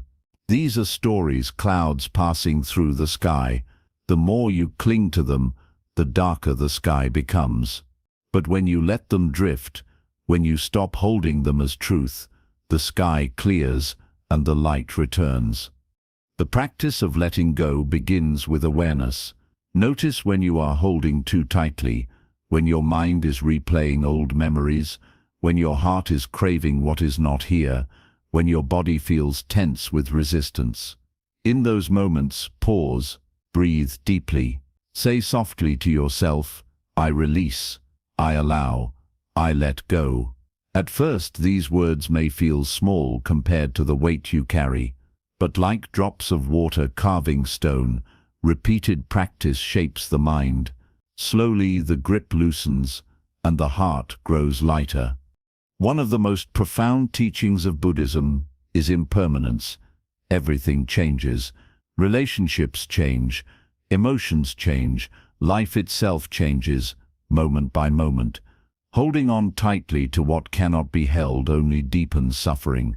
Letting go is not a loss, it is an alignment with reality. When you flow with impermanence, instead of resisting it, peace naturally arises. You begin to trust that even if joy fades, it will return in another form. Even if people leave, life will bring new connections. Even if sorrow comes, it will not last forever. Letting go also creates space for newness. Imagine your hands are full of old, heavy stones. You cling to them because they are familiar, even though they weigh you down. As long as you hold them, your hands cannot receive anything new. But when you finally release them, your hands are empty, ready to hold flowers, water, light. In the same way, when you let go of clinging to the past or to what is missing, you create space for new peace, new connections, new possibilities to enter your life. This practice is especially healing for loneliness. Loneliness often grows when we cling to the idea that we must have certain people or certain circumstances to feel whole. We tell ourselves, if only this person loved me, if only I had this kind of relationship, if only I belonged somewhere, then I would be happy. But this kind of clinging only deepens emptiness, because it ties your peace to something outside of your control. When you let go of the demand that life must look a certain way, you discover a deeper freedom, the ability to feel whole in yourself, even as life continues to change. Letting go is not always easy. The mind fears that if you release your grip, you will lose everything. But the truth is, holding on too tightly causes you to lose peace, while letting go allows peace to return. It is like trying to hold on to water with a clenched fist. It slips through, and your hand remains empty. But when you open your palm, the water rests gently. Letting go does not mean you stop caring.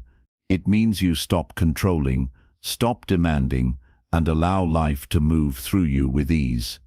A practical way to cultivate this is through meditation on impermanence. Sit quietly and reflect on the breath. Notice how each inhale comes and goes, how each exhale fades into stillness. You cannot hold on to a breath, it must be released. And yet when you let it go, a new one always comes. This simple observation teaches you that life itself is constant letting go. Every moment dies into the next. When you align yourself with this truth, you no longer fear release, because you see it as part of the natural rhythm of existence. Letting go also applies to your relationship with yourself. Many people cling not only to others but also to old versions of who they once were. You may mourn the person you used to be, the opportunities you once had, the strength you once felt. This clinging creates sadness because you are comparing the present you with an image of the past. But the self is not fixed. Just as seasons change, you change. Letting go means honoring who you were but accepting who you are now. When you stop demanding that you be someone else, you open the door to peace with yourself.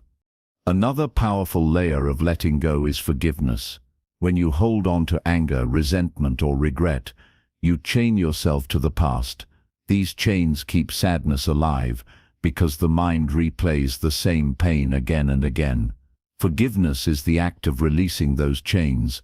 It does not mean forgetting, and it does not mean approving of harm. It means freeing yourself from the grip of resentment so that you can move forward. Forgiveness is a form of letting go, and in it, the heart finds space to heal. In Buddhist tradition, monks sometimes practice letting go by reflecting on death, not as a morbid thought, but as a reminder of impermanence. They remind themselves that everything they cling to, possessions, relationships, even their own bodies, will eventually pass. Far from depressing, this reflection awakens gratitude. It teaches them to hold everything lightly, to cherish without clinging, to love without grasping, to live fully without fear. You too can practice this by gently reminding yourself, this moment is temporary. This sadness is temporary. This loneliness is temporary. I let it come. I let it go. Over time, the practice of letting go transforms your entire relationship with life. You no longer chase desperately after happiness because you know clinging will only push it away. You no longer fight endlessly against sadness because you know resisting only makes it stronger. Instead, you allow emotions, people, and experiences to flow naturally. Some stay, some leave, but you remain steady, anchored in the peace of release. And here lies the greatest gift. Letting go reveals what cannot be taken from you. When you release the grasping, you discover that beneath it all, there is a spaciousness within you that cannot be harmed by change. Sadness may visit, loneliness may come, but your true self remains vast, open, and free. In that spaciousness, you find peace deeper than any possession, deeper than any relationship, deeper than any temporary state of mind. So when sadness grips your chest and loneliness convinces you that you are abandoned, remember the practice of letting go. Let go of the past that cannot return. Let go of the future that has not arrived. Let go of the demand that life must fit your expectations. Let go of the stories that your mind repeats. With each release you grow lighter. With each release you step closer to peace. Letting go is not losing, it is gaining freedom. It is gaining the ability to live fully in this moment, unburdened by what is gone or what may come. It is gaining the strength to walk gently, even in sorrow, because your hands are no longer weighed down by what you cannot hold. And in this freedom, sadness no longer defines you, loneliness no longer imprisons you, because you have discovered the art of release, the wisdom of letting life flow, and the peace of letting go. 17. Find strength in impermanence and change. Sadness and loneliness feel unbearable, mostly because they convince us that they are permanent. In the middle of sorrow, a single day can feel like an eternity. In the depth of loneliness, even a short silence can feel like endless exile. The mind whispers, "This will never end. You will always feel this way." And because the mind is skilled at storytelling, we believe it. We mistake temporary states for eternal truths. Yet Buddhism teaches us one of the most liberating insights of all: everything is impermanent. Every feeling, every thought, every season, every relationship, every situation is constantly shifting. Nothing stays the same, and within that truth lies immense strength and hope. The Buddha described impermanence, anicca, as one of the three marks of existence. He did not present it as something to fear, but as a reality to embrace, because within impermanence is freedom. If things were permanent, suffering would last forever. If emotions were fixed, despair would be endless. But because everything changes, even the heaviest sadness softens, even the deepest loneliness shifts. What feels overwhelming today can feel lighter tomorrow, and what feels empty now can blossom with meaning in the future. Look back at your own life. Think of the moments you once believed you would never survive, the heartbreaks, the losses, the nights of despair. At the time, you may have been certain they would break you, yet here you are. Somehow, time carried you forward, and the intensity of those feelings changed. This is proof of impermanence at work.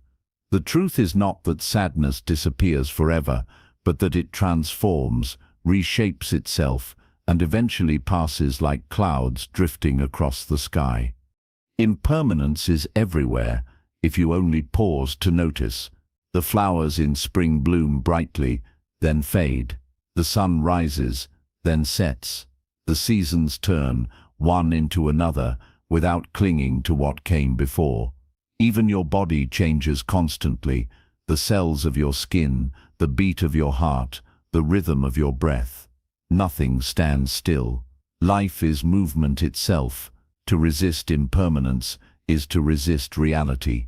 To embrace impermanence is to flow with life as it is. When sadness arises, contemplate impermanence by reminding yourself, this too shall pass. Not as a cliché, but as a living truth. No matter how dark the night, dawn eventually arrives.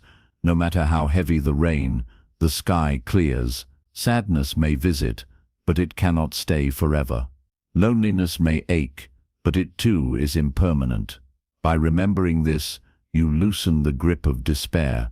You give yourself hope, not by denying your pain, but by placing it in its true context, as a temporary guest in the vast house of your life.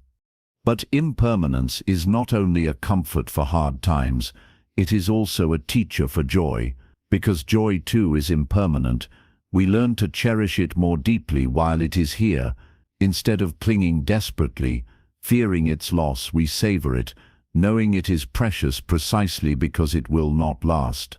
Gratitude blossoms from this awareness. The smile of a loved one, the taste of a meal, the beauty of a sunset. These moments become sacred because they are fleeting. Impermanence teaches us to be present, to live fully, to love deeply, without taking anything for granted. In fact, impermanence is what makes life beautiful. Imagine if nothing ever changed, if flowers never faded, if nights never ended, if emotions never shifted. Life would be static, lifeless, without movement or growth. Change is what allows transformation. The seed becomes a tree. The child becomes an adult. Winter becomes spring. Suffering becomes wisdom. Without impermanence, there would be no healing, no learning, no possibility of renewal. So when sadness or loneliness convinces you that life is stuck, remember, life is never stuck. It is always moving, always changing, always becoming something new. To practice with impermanence, you can begin with the breath. Each inhale arises, exists for a moment, and then passes into an exhale. Each exhale fades, making room for the next inhale. You cannot hold on to a single breath. It must change. And yet the rhythm continues, carrying you forward. In this way, your breath becomes a living reminder of impermanence. When you feel sadness, breathe and observe. This feeling, too, is like the breath. It arises, it stays for a time, it passes. Another practice is to observe nature. Watch the sky throughout the day. Notice how clouds form and dissolve, how light shifts from morning to night, how stars appear and disappear. See how trees shed their leaves and then grow new ones. Each observation is a mirror of your own inner life. Just as the seasons change, so too do your emotions. Just as the river flows, so too does your experience. By watching nature, you train yourself to trust impermanence, to see it not as a threat, but as a promise of renewal. Impermanence also transforms the way we hold relationships. Loneliness often comes from clinging to what is lost, someone who has left, someone who has passed away, or someone who cannot be with you. The pain of loss is real, but impermanence reminds us that nothing and no one truly remains unchanged. The time you shared was beautiful because it was temporary. Its impermanence gave it meaning. By embracing this truth, you can grieve without being trapped in endless sorrow. You honor what was, while accepting that change is the nature of all things. There is also strength in realizing that impermanence applies not only to emotions, but also to identities. You may see yourself as a sad person or a lonely person, but even this self-image is impermanent. Who you are is always shifting, shaped by your choices, your awareness, your practice. You are not defined by sadness or loneliness. They are states passing through you, not who you are. To remember impermanence is to reclaim your freedom to grow, to transform, to begin again at any moment. This teaching also helps us live with less fear. Much of sadness and loneliness is rooted in the fear of change. We fear losing what we love. We fear being abandoned. We fear uncertainty, but impermanence is not something to fear. It is something to embrace. Because of impermanence, suffering ends. Because of impermanence, joy returns. Because of impermanence, every moment is new, full of possibility. To live in harmony with impermanence is to live without fear, to trust the flow of life. A Zen story tells of a monk who asked his teacher, "What is the most important teaching?" The teacher replied, "This too shall pass." The monk frowned, thinking this meant only loss. But the teacher explained, "Yes, everything passes. Your joy, your sorrow, your breath, your thoughts. But because all passes, you are free. Free to let go, free to begin again, free to live fully now." When you deeply realize impermanence, sadness loses its grip because you no longer see it as forever. Loneliness loses its sting because you know it too will shift. Even in the darkest moments, you carry the lantern of impermanence, reminding you that the night will not last. And when joy comes, you savor it without clinging, because you know its impermanence makes it precious. So when the weight of sadness presses on your chest, remember impermanence. When the ache of loneliness makes you feel forgotten, remember impermanence. Sit quietly, breathe, observe the changing nature of everything. Say gently to yourself, "This is not forever, this will pass. I can hold it with patience until it changes." Impermanence is not a curse, but a gift. It is what allows you to heal, to grow, to transform. It is what makes each moment alive, fresh, unique. It is what frees you from despair and teaches you gratitude. To find strength in impermanence is to walk with trust in the flow of life, knowing that nothing binds you forever, that change is always possible, that renewal is certain. In this way, impermanence becomes your ally, not your enemy. It carries you gently from sorrow to peace, from loneliness to connection, from despair to hope. And when you embrace it fully, you discover that even in the middle of sadness, you are already free, because nothing lasts, and within that truth lies the doorway to liberation. 18. Cultivate equanimity, the calm heart in the midst of storms. When sadness and loneliness arrive, the heart often swings like a pendulum between extremes. One moment you are drowning in despair, feeling as though the darkness will swallow you whole. The next moment, you may be desperately searching for something, anything that can bring relief, clinging to small distractions or temporary comforts that never truly last. These swings exhaust the spirit, leaving you restless and unsteady, as though you are a leaf blown back and forth by the winds of emotion. Buddhism teaches that there is a deeper quality of mind that can steady you in the midst of life's storms, equanimity, known in Pali as upekkha. Equanimity does not mean coldness or indifference. It does not mean you stop feeling or stop caring. Instead, it means cultivating a calm, balanced heart that is able to remain steady in the face of both joy and sorrow, connection and loneliness, gain and loss. It is the ability to face life with openness and peace, without being tossed endlessly between clinging and aversion. Equanimity is often described as a mountain. The winds may blow fiercely around it, storms may rage, rains may fall, yet the mountain remains unmoved, steady, rooted deeply in the earth. In the same way, when you cultivate equanimity, the storms of sadness and loneliness may still swirl around you, but they do not uproot you. You remain grounded, calm and aware. The feelings come and go, but your inner stability endures. Why is equanimity so important in times of sadness and loneliness?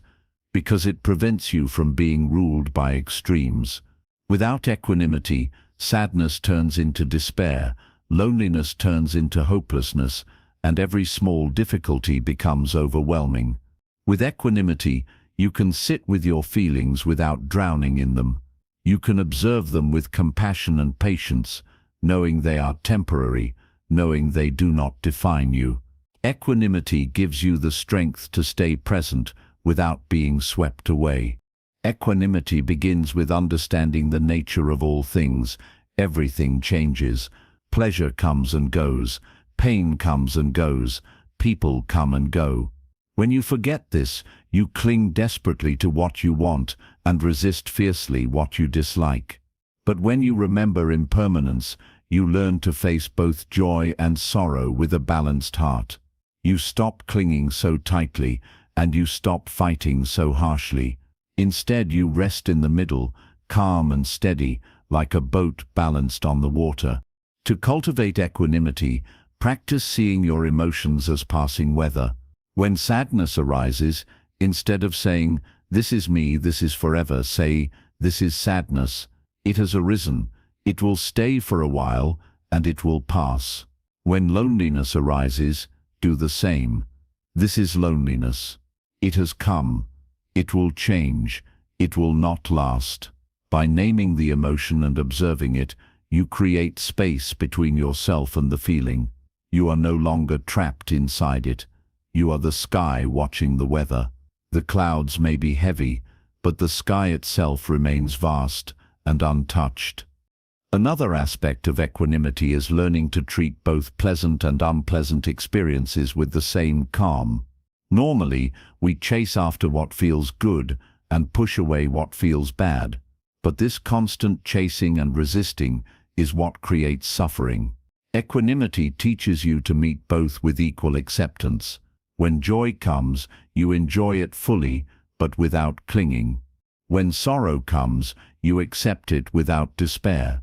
In this way, your peace no longer depends on external conditions. It arises from within, steady and unshaken. There is a famous story of a farmer in Zen tradition. One day his horse runs away. His neighbors say, "What bad luck?" The farmer simply replies, "Maybe." A few days later, the horse returns with several wild horses. The neighbors say, "What good luck?" Again the farmer says, "Maybe." Later, the farmer's son tries to ride one of the wild horses, falls and breaks his leg. The neighbors exclaim, "What bad luck?" The farmer replies, "Maybe." Soon after, soldiers come to the village to take young men to war, but because the son's leg is broken, he is spared. The neighbors cry, "What good luck?" The farmer once again says, "Maybe." The lesson is simple. Life is always changing. What seems bad today may lead to good tomorrow. What seems good today may bring challenges tomorrow. Equanimity means not clinging to either extreme, but meeting each moment with calm acceptance, knowing that all conditions are temporary. In times of sadness, this teaching is deeply healing. Instead of believing, "This is the end, this is permanent," you rest in the calm understanding that sadness too is only a passing condition. Instead of believing, "I will always be lonely," you rest in the quiet, knowing that loneliness too will shift. Equanimity allows you to face even deep pain without panic, because you trust in the flow of change. Practicing equanimity also protects your relationships. Loneliness often makes us cling too tightly to others when they are present, or resent them when they are absent. With equanimity, you can love without clinging, and you can let go without bitterness. You see that people, like all things, are impermanent. Their presence is a gift. Their absence is also part of the flow of life. Instead of demanding permanence, you learn to cherish without grasping, to release without resentment. One practical way to develop equanimity is through meditation on the four immeasurables: loving kindness, compassion, sympathetic joy, and equanimity itself. You begin by cultivating love for yourself, then for others, then for all beings, wishing them peace and freedom from suffering. Finally, you expand to equanimity, wishing all beings well, without preference or attachment, recognizing that each being follows their own path, shaped by causes and conditions. This meditation trains the heart to remain open and balanced, even in the face of joy or sorrow. Equanimity also grows from daily mindfulness. Each time you encounter a challenge, pause and breathe. Notice the urge to react, whether to cling or to resist. Instead of following the urge, step back and observe. Say softly to yourself, "This too will pass. I remain steady." Over time, this becomes natural. Your mind no longer leaps at every pleasure or recoils at every pain. It rests in balance, calm and clear. The fruit of equanimity is freedom. Imagine standing in the middle of a storm, but instead of being blown away, you stand like a mountain, steady, rooted, unshaken. The storm may rage, but it cannot move you. That is the gift of equanimity. Sadness may arise, loneliness may visit, but they no longer control you. You feel them, you accept them, but you remain calm, knowing they are temporary, knowing you are greater than any passing emotion. Equanimity is not indifference. It is love in its most mature form. It allows you to care deeply without being destroyed by attachment. It allows you to face suffering with compassion without being overwhelmed. It allows you to enjoy joy fully without clinging to it desperately. It is the balance of the awakened heart, the calm in the center of life's storms. So when sadness overwhelms you, when loneliness convinces you that you cannot endure, practice equanimity. Sit quietly, breathe, and remind yourself, this is only a passing storm. I am the mountain. I remain steady. Trust in the truth of impermanence. Trust in the balance of your own heart. With equanimity, you discover a peace that does not depend on circumstances, a calm that endures even in sorrow, and a strength that carries you through all storms. 19. Accept yourself fully. The end of inner struggle.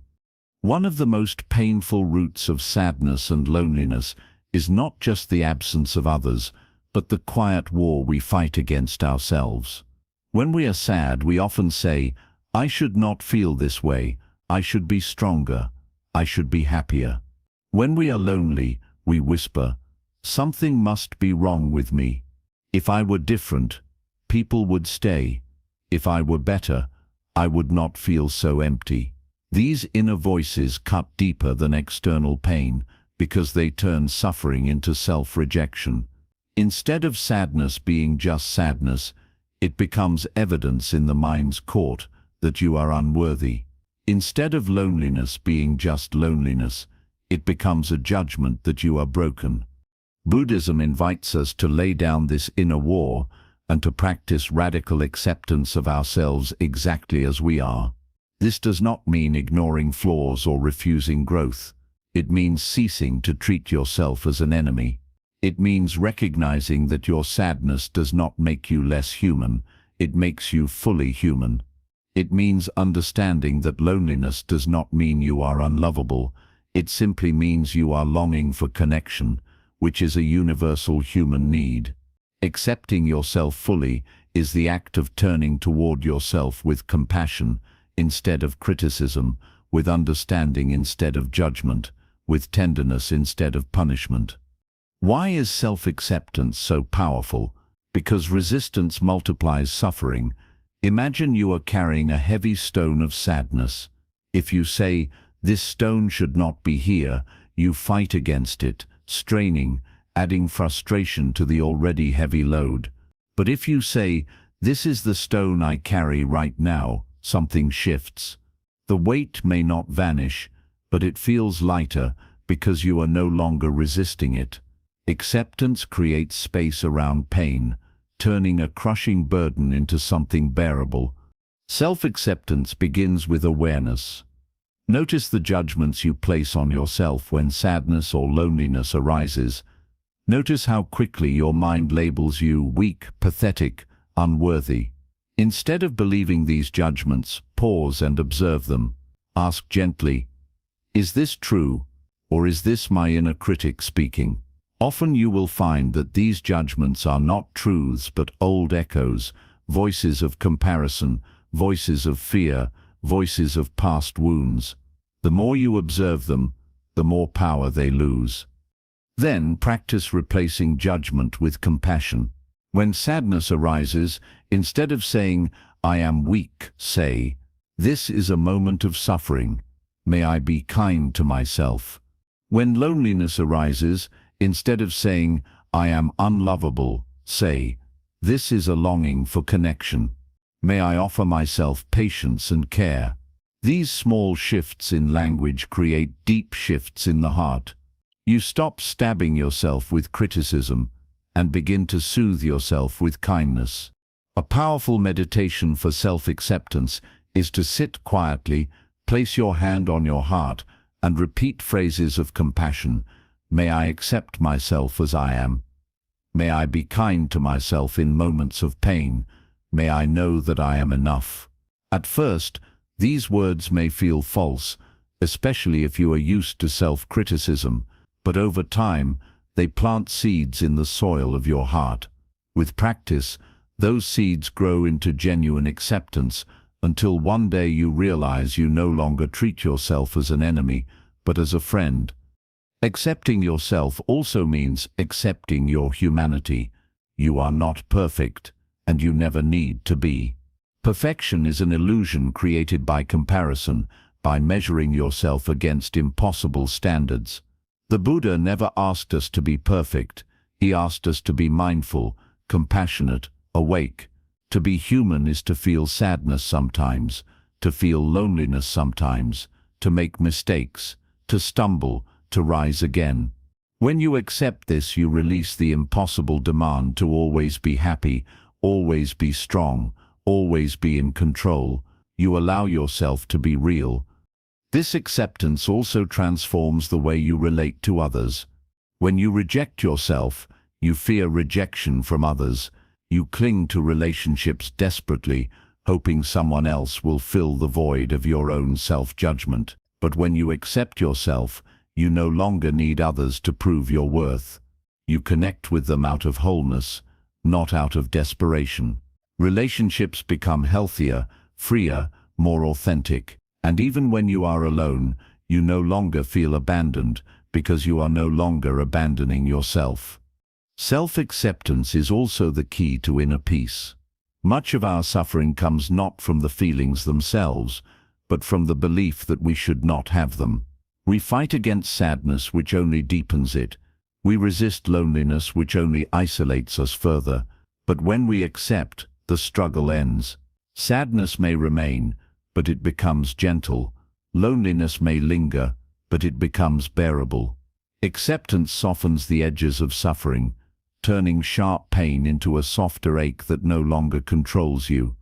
A Zen teacher once said, "When you learn to sit with your demons, you discover they are not demons at all. They are wounded children asking for love. Your sadness is not your enemy. It is a part of you asking for understanding. Your loneliness is not your enemy. It is a part of you asking for connection. When you accept them instead of fighting them, you heal them. You turn wounds into wisdom, pain into compassion." Practical steps to cultivate self-acceptance include journaling with kindness. Each day, write down 3 ways you were gentle with yourself. Or, when you hear the inner critic, write its words on paper, then respond with compassion, as if you were speaking to a dear friend. Over time, this retrains your inner dialogue, replacing harshness with tenderness. Another practice is mindful mirror gazing. Stand in front of a mirror, look into your own eyes, and say softly, "I accept you. I see your pain. I see your effort. You are enough." This may feel uncomfortable at first, but it is powerful because it confronts the inner critic directly with compassion. Self-acceptance does not mean stagnation. It does not mean refusing to grow. It means creating a foundation of love from which growth naturally arises. When you accept yourself, you are no longer motivated by shame or fear. You are motivated by love, and love creates sustainable, gentle change. You improve not because you hate yourself, but because you care for yourself. This kind of growth is peaceful, lasting, and nourishing. The fruit of self-acceptance is freedom. Imagine living without the constant battle against yourself. Imagine sadness arising, and instead of spiraling into self-criticism, you simply say, "This is sadness. It is okay to feel this." Imagine loneliness arriving, and instead of believing it means you are broken, you say, "This is loneliness. It does not define my worth." In this way, you live with spaciousness. Feelings come and go, but your acceptance remains steady. So when sadness and loneliness visit, practice acceptance. Place your hand on your heart and say, "I am enough as I am. I accept this moment. I accept myself." Over time, these words become truth.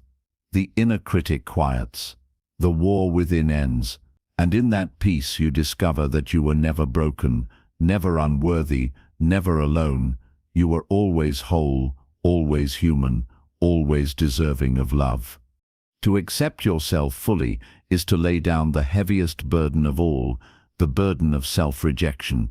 And when that burden falls, sadness and loneliness lose their sharpness, because you no longer fight yourself.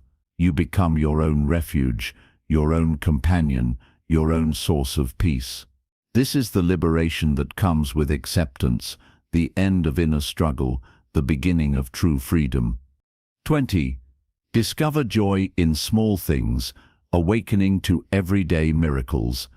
When sadness and loneliness arrive, they make the world feel grey and empty. Food tastes dull, days feel heavy, time stretches endlessly.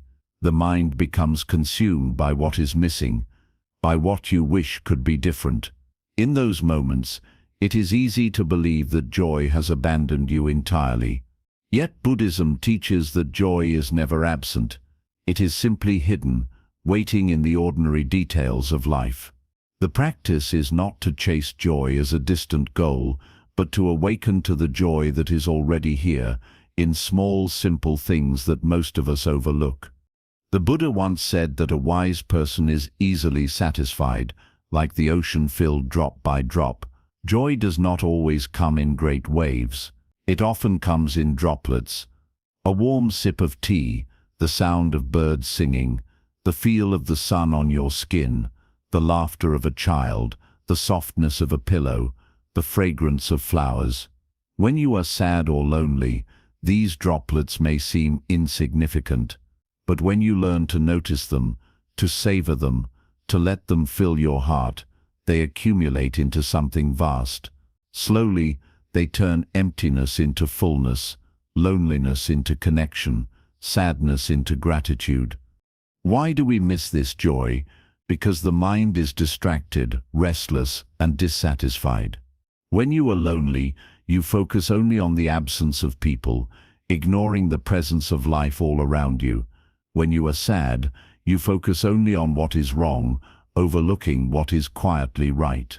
The mind always chases bigger happiness, bigger success, bigger connections, but in doing so, it misses the small miracles constantly unfolding. Joy is not far away, it is here, hidden in plain sight. All you must do is slow down and open your eyes. Mindfulness is the key to this awakening. When you drink water, truly taste it. Notice its coolness, its clarity, its gift of life. When you walk, feel your feet touching the earth. Notice the stability of the ground holding you. When you breathe, feel the air moving through your chest, sustaining you without asking for anything in return. Each of these moments, when touched with mindfulness, becomes a source of joy. They remind you that even in sadness, life continues to offer beauty. There is a story of a Zen master walking with his student. The student was filled with complaints about loneliness, about suffering, about the harshness of life. The master stopped, pointed to a flower growing by the path and asked, "Did you notice this?" The student shook his head. The master said, "That is your problem. Life gives you flowers every day, but you are too busy looking at the thorns. Joy is not absent. Attention is absent. When you give your attention to small wonders, joy naturally arises."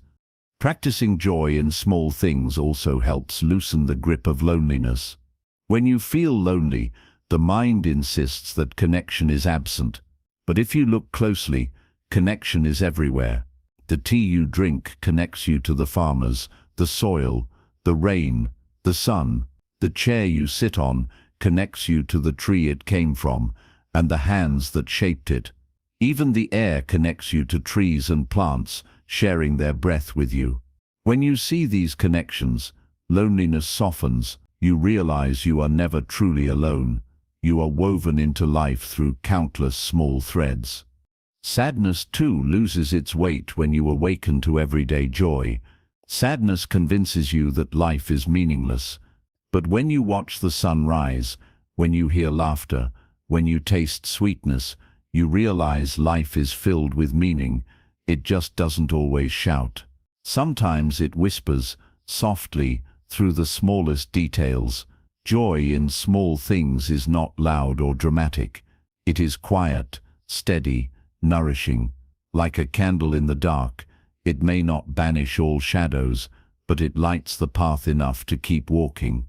One practice to cultivate this joy is keeping a gratitude journal focused only on small things. Each day, write down 3 tiny moments that brought you joy. Maybe it was the way sunlight filtered through your window, the comfort of warm food, the kindness of a smile, or the silence of early morning. Over time, this trains your mind to notice beauty instead of overlooking it. The more you notice, the more joy becomes part of your daily awareness. Another practice is mindful savoring. Whatever you are doing, eating, walking, listening, pause and savor it fully. When eating, don't just swallow quickly. Notice the taste, the texture, the gift of nourishment. When walking, don't rush. Feel each step, the strength of your legs, the support of the earth. When listening, don't half listen. Be fully present, receiving the sounds as if they were music. This savoring transforms the ordinary into the extraordinary. Joy in small things also teaches impermanence. When you notice a flower blooming, you know it will soon fade. That makes it more precious. When you watch a child laugh, you know the moment will pass. That makes it more beautiful. Impermanence, instead of being a source of sadness, becomes the very reason to cherish the present. You realize that every small joy is a gift, fleeting but profound, never to be repeated in the same way again. This practice does not deny pain. Sadness and loneliness may still be present, but joy can exist alongside pain. The Buddha never promised that life would be free of suffering. He promised that peace is possible, even in suffering. Finding joy in small things is one way to live this truth. You learn that sadness can sit in one part of your heart, while joy blooms quietly in another. They can coexist. You can feel lonely and still smile at the beauty of a sunrise. You can feel sad and still savor the taste of tea. This balance is not denial. It is wisdom. Over time, joy in small things reshapes your entire perspective. You stop chasing happiness as something distant, something to be achieved in the future. You realize happiness is already here, hidden in each moment. This shift changes everything. Life no longer feels empty because you see it is full of tiny wonders, full of quiet gifts, full of reasons to smile even through tears. The fruit of this practice is resilience. When storms of sadness come, you still have anchors of joy. When loneliness arrives, you still have companions in small beauties. These small joys become your refuge, your reminders that life is still worth living, still precious, still offering light. So when sadness makes life feel grey, when loneliness makes you feel abandoned, pause. Look around. Notice the color of the sky, the taste of your food, the sound of your breath, the kindness of your own hand resting on your chest. These are not small, they are everything. They are life itself, reminding you that joy has never left. It was only waiting for you to notice. To discover joy in small things is to rediscover life. It is to awaken to everyday miracles that sadness tries to hide. It is to find light in places you thought were dark. And in that light, sadness softens, loneliness loosens, and you realize that even in the simplest moment, joy is always here, quiet, gentle, waiting for you to see. 21. Sit with emptiness until it becomes your teacher. Few experiences in life feel heavier than the weight of emptiness. When sadness covers the heart and loneliness surrounds the mind, what remains is often a hollow feeling, a sense that something essential is missing, that your life lacks meaning, that you are drifting through a vast silent void. This emptiness can feel terrifying, as though it will swallow you whole. Most people, when faced with this, run. They rush to fill the void with distractions, endless scrolling, shallow conversations, constant noise, shopping, overeating, or chasing fleeting pleasures. Anything feels safer than sitting with the hollow ache of emptiness. But Buddhism offers a radically different path. Do not run from emptiness. Sit with it. Look directly at it. Breathe with it. Allow it to be present without resistance. For when you stop running, you discover something astonishing. Emptiness is not your enemy. Emptiness is a teacher. Emptiness is not the absence of life. It is the doorway to deeper life. Why does emptiness feel so frightening? Because the mind craves solidity, certainty, identity. You want to define yourself clearly. I am this kind of person. I have this relationship. I play this role. I belong here. But when sadness strips away joy, when loneliness removes companionship, those definitions dissolve. Suddenly you no longer know who you are or where you fit. The ego panics because it depends on labels and attachments. Without them, it feels like death. This is why emptiness hurts so deeply. It threatens the ego's illusions. Yet Buddhism teaches that emptiness, shunyata, is not a void of despair, but the true nature of reality. Everything we cling to, roles, identities, possessions, even emotions, is impermanent, constantly changing, without fixed essence.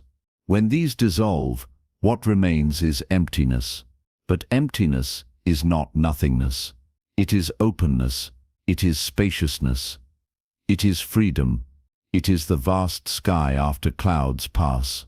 It is the fertile soil waiting for new seeds. When you sit with emptiness long enough, it transforms from something terrifying into something liberating. Imagine sitting in a quiet room after a storm of noise.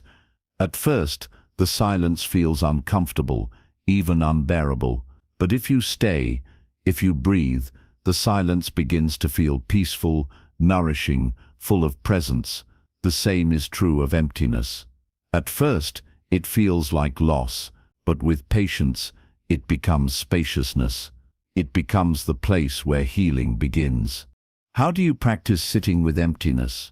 Begin by noticing it without judgment. When the ache of loneliness arises, instead of distracting yourself, sit quietly and feel it. Where is it in your body? Is it a heaviness in the chest, a hollow in the stomach, a tightness in the throat? Breathe into that space gently. Say to yourself, this is emptiness. It is here. It is not forever. Instead of running, you face it. Instead of fearing it, you befriend it.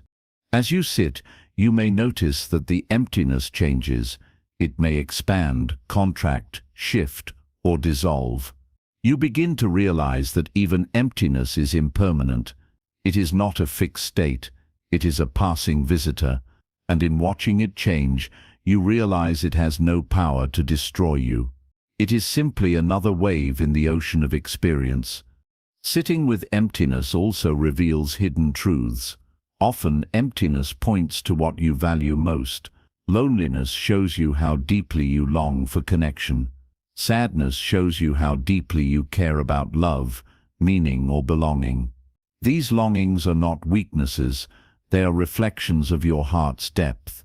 Emptiness teaches you where your true values lie, guiding you toward what matters.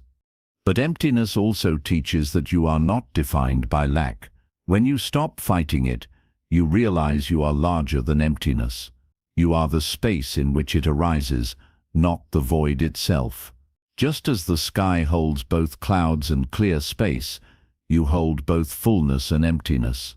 And because you are the sky, not the cloud, you remain whole no matter what passes through. There is a Zen saying, "Empty yourself, and you will be filled." This paradox points to the truth that when you allow emptiness, you create space for new life to enter. If you cling tightly to what is gone, your hands are too full to receive anything new. But when you release, when you allow emptiness, your heart becomes like an open cup, ready to be filled with fresh water. Emptiness is not the end, it is the beginning. To deepen this practice, try meditating on spaciousness. Sit quietly, breathe, and imagine your body expanding like the sky. Each thought, each emotion, each sensation arises like a cloud and then dissolves. Even emptiness itself becomes just another cloud in the vast sky of awareness. You begin to see that nothing can harm the sky. No matter how many storms pass, the sky remains vast, open, unbroken. That sky is your true nature. Emptiness cannot damage it. It can only remind you of its infinite space. Another practice is to contemplate the space between things. Notice the silence between sounds, the pause between breaths, the gap between thoughts. That space is emptiness, and yet it is full of potential. Without silence, there would be no music. Without space, there would be no form. Without emptiness, there would be no possibility for change, growth, or creation. By reflecting on this, you begin to see emptiness not as a curse, but as the foundation of all life. This shift is powerful for healing sadness and loneliness. When you fear emptiness, loneliness feels unbearable. But when you accept emptiness, loneliness becomes space for self-discovery, creativity, and growth. When you resist emptiness, sadness feels endless. But when you sit with emptiness, sadness becomes a teacher, showing you impermanence, compassion, and the value of connection. Over time, emptiness itself becomes a refuge.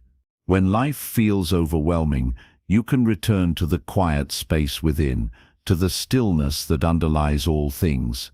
Instead of filling it with noise, you rest in it. Instead of fearing it, you embrace it. And in that embrace, you realize that emptiness is not loneliness, it is vastness. It is not absence, it is openness. It is not death, it is renewal. The fruit of this practice is profound freedom. When you stop fearing emptiness, you stop running from life. You stop clinging to things to fill the void. You stop defining yourself by what you have or lack. Instead, you discover a deeper identity, spacious, free, unbound. Sadness may still visit, loneliness may still ache, but they no longer terrify you because you know how to sit with emptiness until it becomes your teacher. So when you feel hollow, when the silence feels unbearable, when sadness and loneliness leave you empty, do not run. Sit, breathe, allow the emptiness, look into it with courage. With time, you will see that emptiness is not your enemy. It is the doorway to peace, the ground of freedom, the place where life begins again. To sit with emptiness until it becomes your teacher is to transform fear into wisdom, loneliness into spaciousness, sadness into openness. It is to discover that what you once saw as a void is in fact the vast sky of your being, untouched, unbroken, infinite. And in that realization, you find the peace that sadness tried to hide, the connection that loneliness tried to deny, and the fullness that emptiness was waiting to reveal. 22. Walk the path of patience, trusting the slow unfolding of healing. When sadness clings to the heart and loneliness wraps itself around the soul, one of the hardest things to bear is the length of time it takes to heal. The mind, restless and impatient, whispers, "Why am I still feeling this way? Why is my sadness not gone yet? Why does loneliness remain even after I've tried so hard to overcome it?" This impatience is itself a form of suffering. It adds a second burden to the pain you already carry, convincing you that something is wrong simply because healing is not instant. Buddhism teaches that one of the most profound virtues on the spiritual path is patience, known in Sanskrit as karmanti. Patience is not passive resignation or weak surrender. It is active strength, the ability to stay steady in the face of difficulty, to trust the slow unfolding of life, to endure without bitterness. Patience does not mean you stop caring about healing. It means you stop demanding that healing obey your timeline. It means you trust that just as winter slowly turns into spring, your sorrow too will gradually turn into wisdom, your loneliness into deeper connection, your wounds into compassion. Why is patience so essential in times of sadness and loneliness? Because both are slow teachers. They do not vanish with a single breath, nor do they yield their lessons overnight. Sadness often carries messages about what you value most, about love, about loss, about impermanence. Loneliness often teaches you about your need for connection, not only with others, but with yourself, with life, with the present. These lessons cannot be rushed. Like seeds buried in the soil, they must unfold in their own time. Impatience only digs up the soil again and again, preventing the seed from sprouting. Patience allows the seed to rest, to grow unseen, to eventually break through the surface into light. Think of the bamboo plant. When bamboo is first planted, it spends years growing roots underground, invisible to the eye. During this time, it looks as though nothing is happening. But then, once the roots are strong, it suddenly shoots up, growing rapidly into the sky. Sadness and loneliness often work in the same way. For long periods, it may feel as though nothing is changing, as though you are stuck. But beneath the surface, roots are growing. Strength, resilience, understanding, compassion. When the time is right, these roots support sudden growth. Patience is what allows you to trust this hidden process. Patience also softens self-judgment. When sadness lingers, you may blame yourself. "I should be over this by now. Others would have healed faster. There must be something wrong with me." But patience teaches you that healing has no universal timeline. Each heart unfolds at its own pace, shaped by unique causes and conditions. To compare yourself to others is like comparing the blossoming of roses and lotuses. Each flower blooms in its own season. Each has its own rhythm. Patience allows you to honor your rhythm without shame. How can you cultivate patience in the midst of sorrow? The first step is to breathe and pause whenever impatience arises. Notice the urge to escape, to force change, to demand quick relief. Instead of following it, place a hand on your chest and say softly, "This too takes time. I allow myself to heal slowly." These words may feel uncomfortable at first, but they plant seeds of acceptance. Over time, they remind you that slowness is not failure, it is part of the natural rhythm of life. Another practice is to reflect on the seasons. Notice how winter does not rush into spring, how spring does not hurry into summer. Each unfolds gently in its own time, guided by the laws of nature. Your heart, too, follows seasons. Sadness may be your winter, loneliness your autumn. They feel cold, empty and long. But patience assures you spring will come, warmth will return, flowers will bloom again. You cannot control the timing, but you can trust the unfolding. Patience also grows when you learn to sit with small discomforts. For example, when you feel restless during meditation, instead of shifting immediately, stay for a few breaths longer. When you feel the urge to check your phone for distraction, pause for a few seconds before acting. These small acts train the mind to stay steady instead of rushing. Over time, this strength expands to larger challenges, allowing you to sit with sadness and loneliness without panic. It is important to see that patience is not passive waiting. It is active engagement with the present. It is choosing to remain open, curious, and gentle with what is here, rather than fighting it or trying to escape it. In patience you say, I will walk this path step by step. I do not need to run. I do not need to arrive today. I trust the journey. This trust itself brings peace, because it releases you from the impossible demand of instant transformation. There is a story in Buddhist tradition of a monk who asked his teacher, "How long will it take me to reach enlightenment?"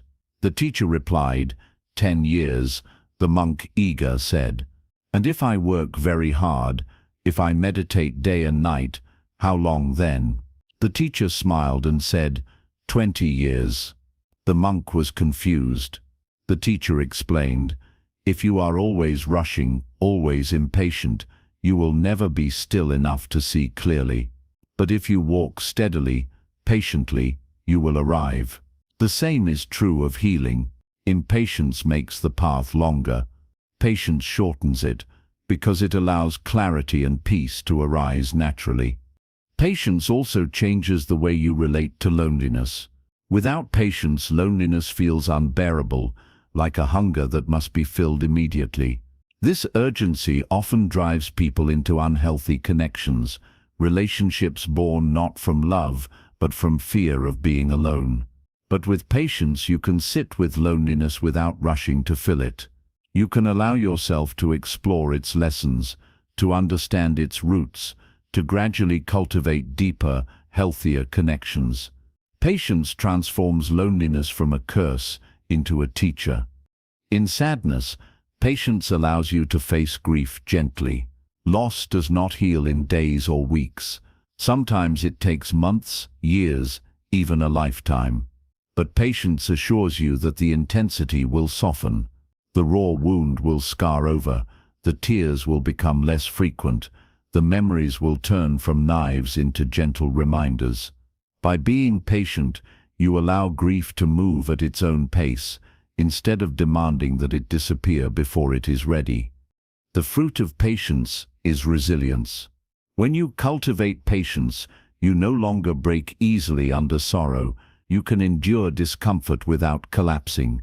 You can walk slowly through long nights, trusting that dawn will come. Patience makes you strong, not because it removes pain, but because it gives you the ability to carry it with grace. Another gift of patience is compassion for others. When you see how long your own healing takes, you stop judging others for theirs. You realize that everyone is walking their own slow path. This understanding deepens your kindness, because you know from experience how difficult it is to wait, to endure, to heal. In this way, your patience becomes a gift not only to yourself, but also to the world. So when sadness lingers longer than you want, when loneliness feels endless, remember this: healing is not a race. It is a path. Each step matters. Each moment of patience is itself part of healing. Place your hand on your heart and whisper, "I allow myself the time I need. I trust the slow unfolding of life." To walk the path of patience is to align yourself with the rhythm of the universe. It is to trust that just as rivers carve valleys, just as seeds become trees, just as night becomes day, your sorrow too will transform in its own time. With patience, you discover that you do not need to rush toward peace. Peace is already walking beside you, step by step, as long as you do not run ahead or fall behind. We have walked a long path together, through the breath, through mindfulness, through compassion, through patience, through silence, through emptiness, through the wisdom of impermanence, and the strength of equanimity. Each practice has offered a lantern, a gentle light in the dark corridors of sadness and loneliness. Perhaps as you listened or read, you noticed something changing, not always a sudden transformation, but a quiet softening, a subtle loosening of the grip sadness has on your heart. That is the way of the Dharma. It does not always roar like thunder. Sometimes it arrives like a whisper, reminding you of what you already knew deep within. The truth is this: sadness and loneliness are not mistakes in your life. They are not punishments, nor are they signs of weakness. They are part of the human experience, part of what it means to live with a tender, open heart in a world of impermanence. Every being who has walked the earth has known sadness. Every heart has felt the ache of loneliness. Even the Buddha himself sat under the Bodhi tree because he knew suffering. He did not run from it, he faced it, and in facing it, he discovered liberation. What we forget in our darkest moments is that we are not broken. Sadness may cover the heart, but beneath it there is stillness, spaciousness, clarity. Loneliness may ache in the chest, but beneath it there is connection to the breath, to the earth, to the vast web of life that never leaves you. The practices you have explored are not tools to erase sadness and loneliness, but doorways to walk through them, to see them clearly, to transform them into teachers. Think of each practice as a seed. Some seeds sprout quickly. Perhaps you already felt relief just by watching your breath. Others grow slowly. Patience, equanimity, self-acceptance may take time to root in the soil of your heart. But all seeds grow if you tend them with attention, with care, with love. Each time you sit quietly, each time you notice joy in small things, each time you offer compassion to yourself or to others, you are watering these seeds. And little by little, they will grow into a garden of peace within you. The mind often asks, how long will this take? When will I finally be free of sadness, free of loneliness? But freedom is not a finish line. It is not a day in the future when everything suddenly disappears.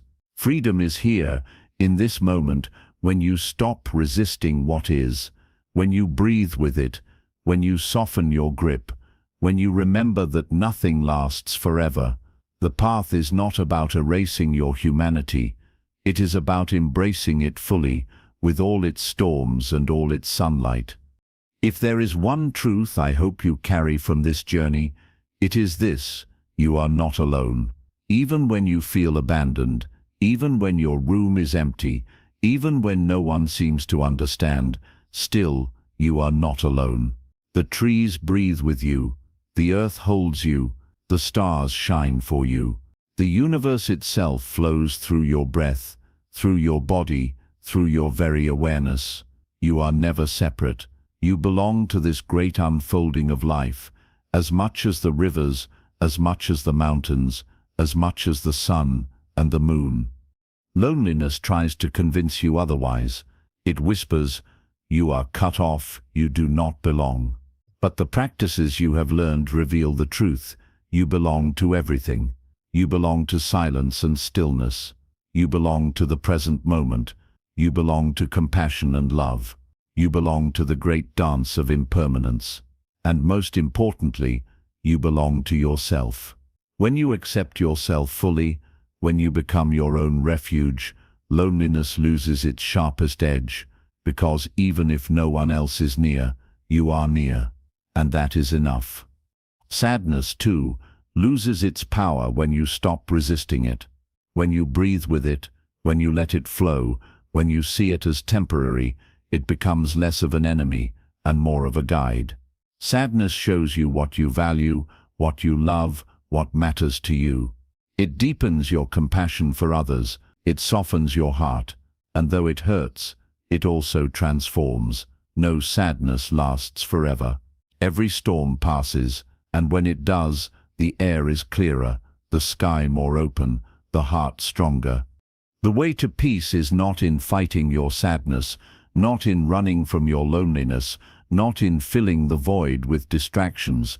The way to peace is in turning toward yourself gently, in breathing with what is here, in trusting the natural rhythm of life. The practices of Buddhism are not escape, they are presence. They teach you to meet life exactly as it is, without clinging, without resisting, with a heart that is steady, open, and compassionate. As you leave this journey of words, know that your journey of practice continues. Every day offers you opportunities to return to your breath, to silence, to compassion, to patience, to equanimity, to joy in small things, to the wisdom of impermanence, to the vast spaciousness of emptiness. Do not feel pressured to practice all at once. Choose one or two that speak to your heart, and begin there. Let them become part of your daily rhythm. With time, they will weave themselves into your being, becoming natural, effortless, alive. And when sadness returns, as it will, welcome it gently. Say, I see you. You are here for now. You are not forever. And when loneliness visits, sit with it softly. Say, I feel you. You remind me of my longing for connection, but I am not separate. I am part of life itself. In this way, even your darkest visitors become teachers, guiding you back to the peace that was within you all along. The conclusion, then, is not an ending. It is a reminder of what was true from the beginning. You already carry the seeds of peace within you. You already have the capacity to breathe, to accept, to let go, to love, to be present. Sadness and loneliness may cloud the sky for a time, but they cannot destroy the sky itself. And you are the sky, vast, open, unbroken. May you walk gently with yourself. May you trust the slow unfolding of healing. May you see the small joys, the everyday miracles. May you accept your humanity fully, with tenderness. May you discover the strength of impermanence, the calm of equanimity, the peace of letting go. And above all, may you remember, in moments of sadness and loneliness, that you are never truly alone. You belong to life, and life belongs to you. This is the way to peace, and it has always been here, inside your very breath, waiting for you to notice. The practice of compassion begins with awareness.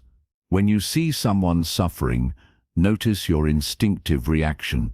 Do you turn away? Do you judge them? Or do you open your heart and ask, how can I help? Compassion does not always mean solving the problem. Sometimes it is as simple as listening fully, as being present, as offering kindness without conditions. Compassion is not measured in size, but in sincerity. A small act of true compassion can change a life. But compassion must also include yourself. Many people are kind to others but harsh to themselves. They forgive others but condemn themselves.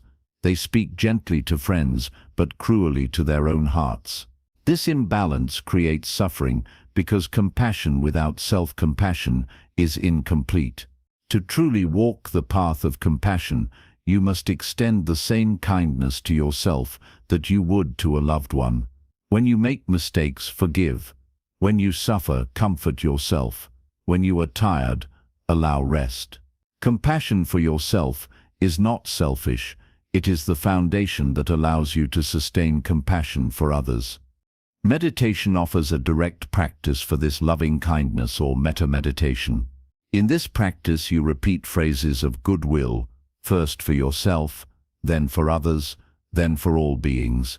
May I be happy, may I be healthy, may I be free, may all beings be happy, may all beings be healthy, may all beings be free. At first it may feel mechanical, but over time your heart softens.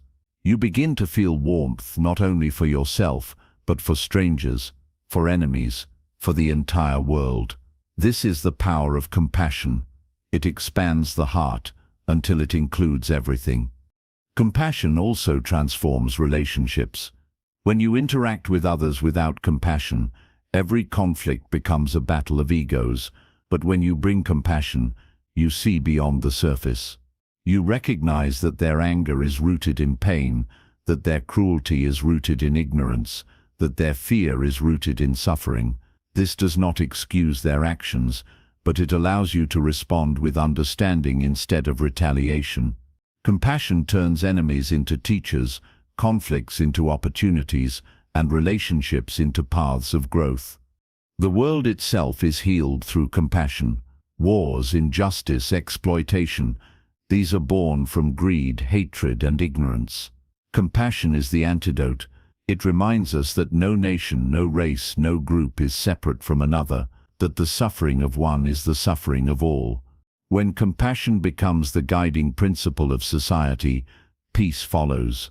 The Buddha once said that if a person truly practiced compassion for even one day, they would bring more benefit to the world than 100 years of rituals without compassion. This is the measure of its power. But compassion is not always easy. It is easy to be compassionate when others are kind, but what about when they are cruel? It is easy to love when others love you, but what about when they reject you? True compassion is tested in difficulty. This is why it must be cultivated, practiced, strengthened like a muscle. Each time you choose compassion over resentment, you grow stronger. Each time you forgive, you free yourself. Each time you open your heart when it wants to close, you move closer to liberation. Compassion also protects you from despair. The suffering of the world can feel overwhelming. Wars, poverty, cruelty, destruction. It can crush your spirit if you face it without compassion. But compassion transforms despair into action. It gives you the courage to do what you can, where you are, without drowning in hopelessness. You cannot solve all suffering, but you can relieve some. And in doing so, you discover that your life has meaning, not in grand achievements, but in small acts of kindness that ripple outward. Think of a candle. When it lights another candle, it does not lose its flame, it doubles it. Compassion works the same way. The more you give, the more you have. The more you share, the brighter the world becomes. Compassion does not deplete you, it expands you, and in that expansion, you discover joy far deeper than selfish pleasure. Ultimately, compassion frees you because it dissolves the illusion of a separate self. When you see yourself in others, when you feel their suffering as your own, when you act to relieve it, you transcend the prison of ego. You become vast, limitless, boundless. The Buddha called this boundless compassion, a state where the heart embraces all beings without limit. In this boundlessness, you are no longer trapped in the narrow cage of me and mine. You are free. So remember this, compassion is not just kindness, it is liberation. It is not weakness, it is strength. It is not loss, it is gain. Each time you choose compassion, you drop the heavy burden of anger and fear. Each time you choose compassion, you step closer to peace. Each time you choose compassion, you free yourself by freeing others. The path of compassion is the path of the awakened heart. Walk it, and you will discover a freedom far deeper than control, far greater than pleasure, far stronger than fear. Walk it, and you will discover that in giving you receive. In forgiving you are healed. In opening your heart, you finally find the peace you have been seeking all along. The joy of simplicity, why living with less brings true freedom. In every corner of modern life, we are taught that more equals better. More possessions, more achievements, more recognition, more noise. We chase after fullness, as if peace were something to be purchased or accumulated. Yet the more we add, the heavier life becomes. Our homes are cluttered, Our schedules are overcrowded, our minds are restless, our hearts are suffocated by the endless pursuit of more. The Buddha offered a different path, one that seems radical in today's world. True joy is not found in adding, but in subtracting. Freedom is not in carrying more, but in carrying less. Happiness does not come from excess, but from simplicity. Simplicity is not poverty, nor is it deprivation. It is not about rejecting life's beauty or denying its pleasures. Simplicity is the art of living only with what matters, letting go of what does not. It is the wisdom of knowing that peace does not require endless possessions, and that freedom is not found in constant consumption. Simplicity is clarity. It is space. It is the ability to breathe again in a world drowning in excess. Consider your mind. How often is it cluttered with unnecessary worries, distractions, comparisons, desires? You chase 10 different goals at once, juggle endless responsibilities, scroll through a flood of noise every day. This mental clutter steals your peace.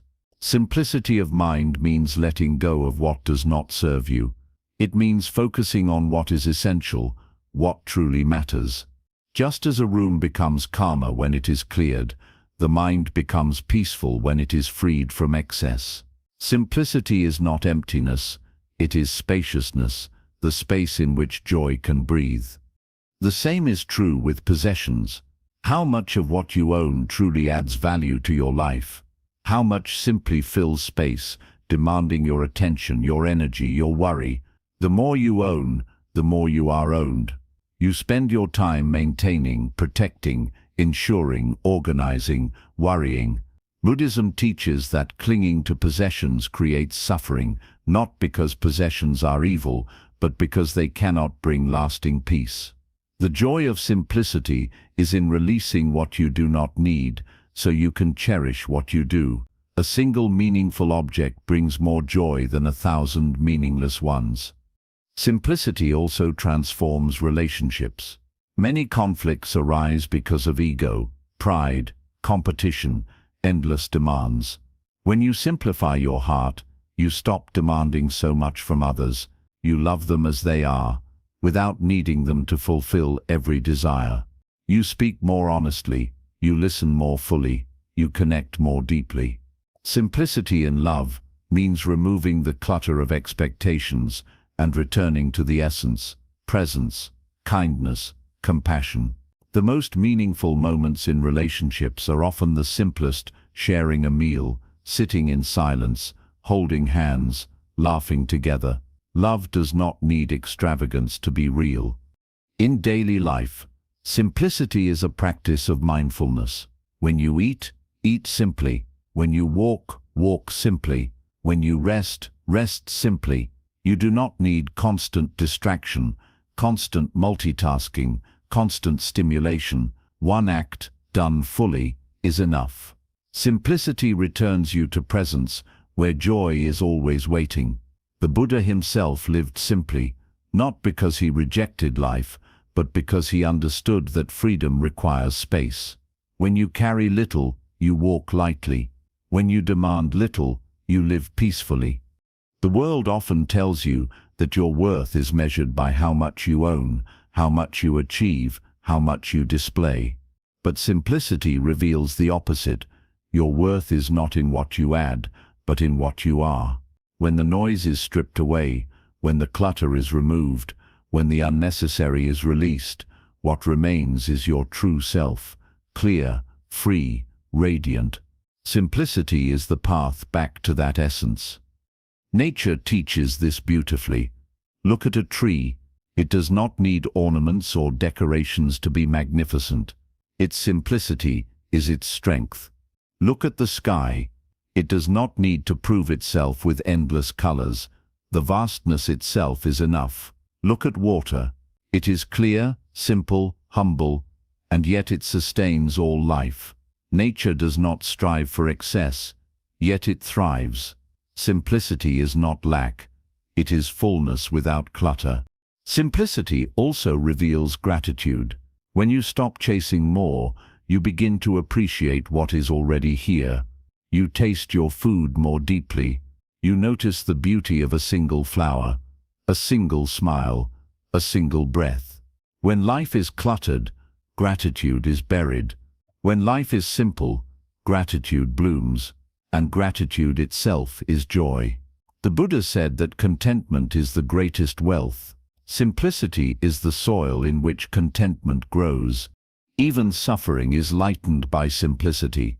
Much of our pain comes not from what happens, but from the layers we add on top, overthinking, overreacting, overcomplicating. Simplicity removes those layers. It allows you to face challenges directly, without extra weight. A simple heart meets life with clarity. This is what is happening.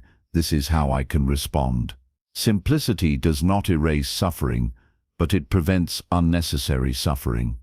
In meditation, simplicity is everything. You sit, you breathe, you notice. Nothing fancy, nothing complex. Just this moment, just this breath. The mind resists simplicity at first, craving distraction. But as you surrender, you discover that simplicity is vast. The simplest breath contains infinite peace. The simplest silence contains infinite wisdom. The simplest presence contains infinite freedom. Meditation is the practice of rediscovering this truth. At first, living simply may feel uncomfortable because you are conditioned to equate excess with happiness. But with practice, you begin to see that less truly is more. Less distraction means more focus. Less clutter means more clarity.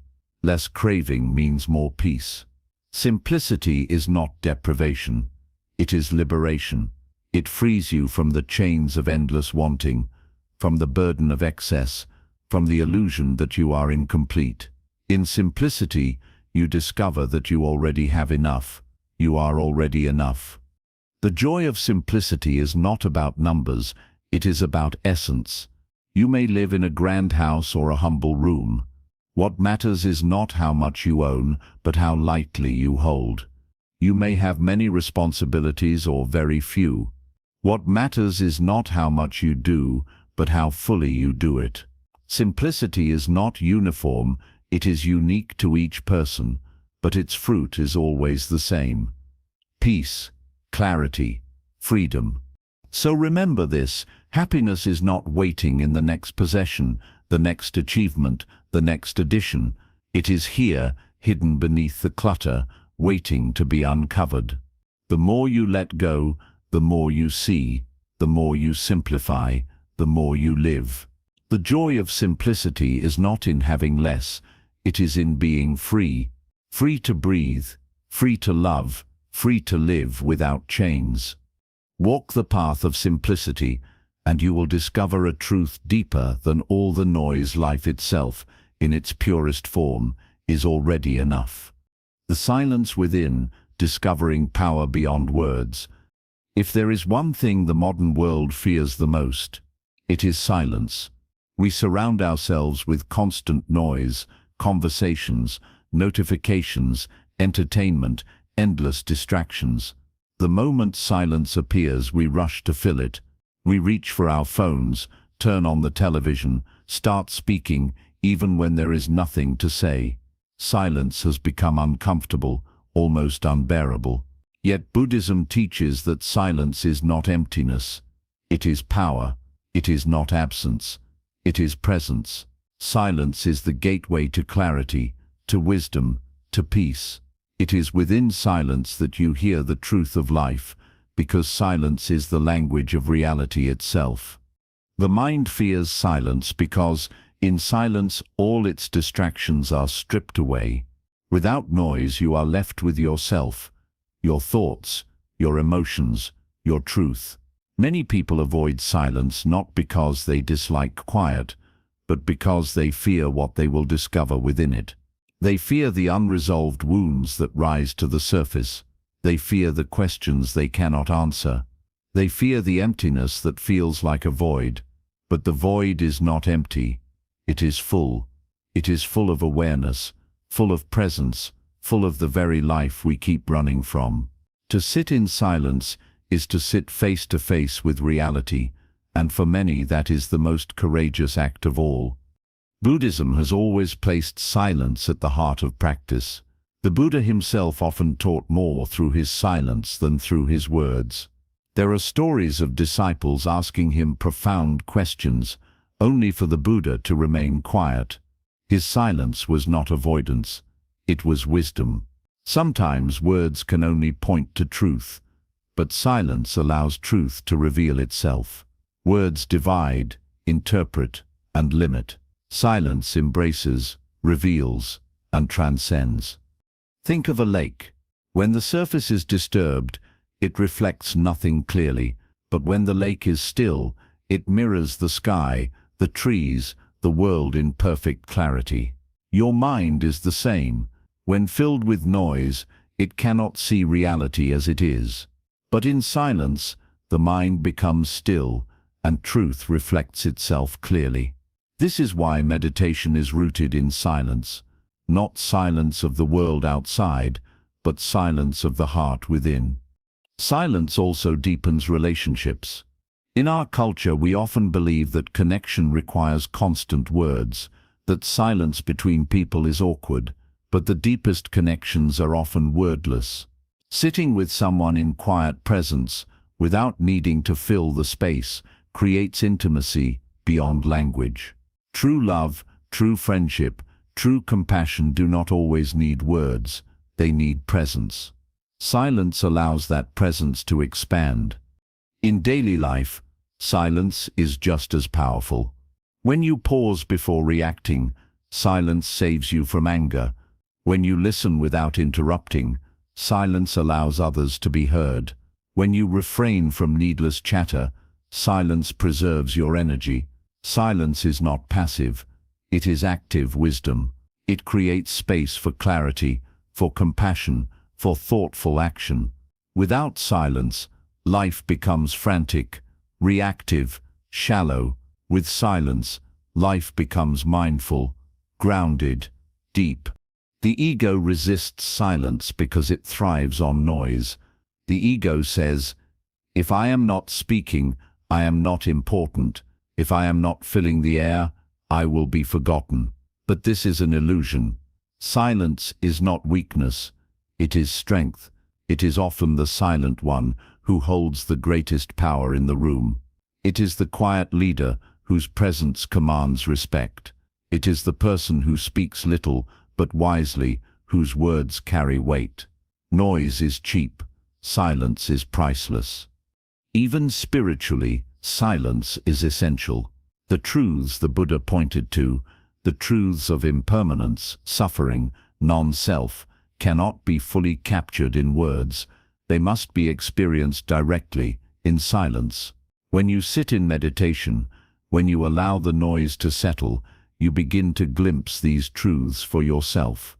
You begin to see that beneath all the thoughts, all the emotions, all the noise, there is a stillness that has always been there.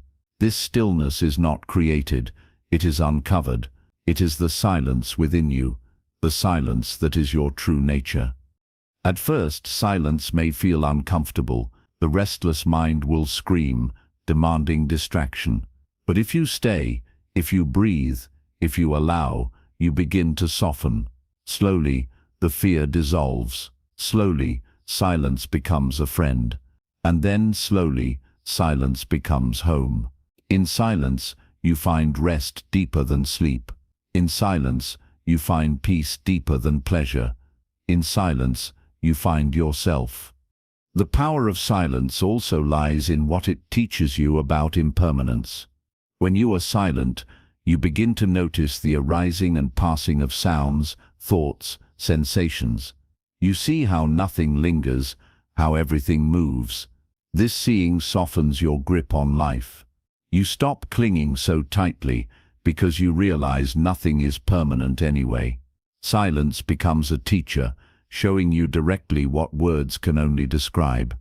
Silence also reveals compassion. When you are silent, you listen more.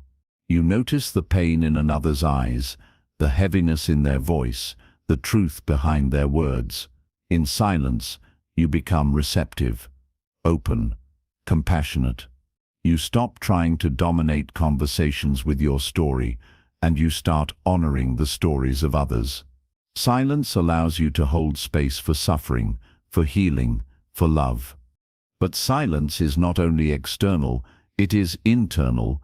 True silence is not about escaping noise, but about discovering quiet within, even in the middle of chaos. You can be in a busy street, a noisy home, a loud world, and still be silent inside. This is the real power, to carry stillness with you, to be a calm center in the middle of storms. The world will never be free of noise, but you can always be free within it. So how do you practice silence? Begin with small steps. Turn off distractions for a few minutes each day. Sit quietly without reaching for your phone. Listen fully when someone speaks, without planning your reply.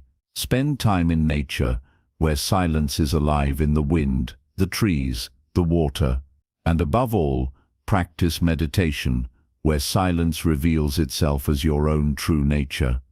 In time, silence will stop being something to fear and will become something to cherish.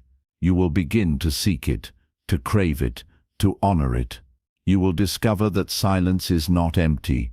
It is full, full of peace, full of clarity, full of truth. You will discover that silence is not weakness. It is strength. Strength to hold back anger, strength to listen deeply, strength to live with wisdom. You will discover that silence is not absence. It is presence. Presence deeper than words. Presence that connects you to life itself. So remember this: the world will always be noisy, but beneath that noise within you, silence is waiting. It has always been there, and it always will be. When you discover it, you will realize that silence is not something to escape to. It is something you carry. It is your home, your refuge, your strength, and in that silence, you will find a peace no amount of words could ever give you. We began this journey exploring the ways we exhaust ourselves, by forcing, by clinging, by endlessly wrestling with shadows of fear and desire. Each lesson has been a doorway, guiding us deeper into the truth that Buddhism has taught for centuries. Peace is not something you chase. It is something you uncover when you stop resisting life as it is. To stop trying so hard is not to abandon effort. It is to transform effort into ease, to align with the natural rhythm of existence, instead of endlessly fighting against it. Look back at the lessons, and you will see a single thread weaving through them all: surrender, balance, stillness, compassion, acceptance, presence, simplicity. They are not separate paths, but different ways of describing the same truth. Life flows naturally when you let it. Suffering arises when you cling, when you force, when you demand. Freedom arises when you release, when you allow, when you trust. The path is not about becoming someone else. It is about remembering who you already are beneath the noise. We saw that fighting shadows of the mind only makes them grow darker, that clarity comes when you stop wrestling with illusions and return to the present. We discovered that forcing time, forcing relationships, forcing outcomes only leads to breaking, that gentleness, patience, and trust carry more strength than control ever could. We learned that silence is not empty, that impermanence is not our enemy, that balance is not weakness, that compassion is not sacrifice. All of these are invitations to live differently, not with desperation, but with presence. The truth is, life was never meant to be controlled. The river flows whether you resist it or not. The seasons change whether you approve or not. The body ages, relationships shift, opportunities come and go. You cannot stop change. You cannot freeze reality. But you can stop breaking yourself against what is. You can learn to float. You can learn to walk in balance. You can learn to breathe deeply in silence, to love without chains, to live without endless noise. This is the art of flowing with life. Simplicity, too, is a key. In a world drowning in excess, to live simply is revolutionary. It is to say, I do not need to carry so much to feel complete.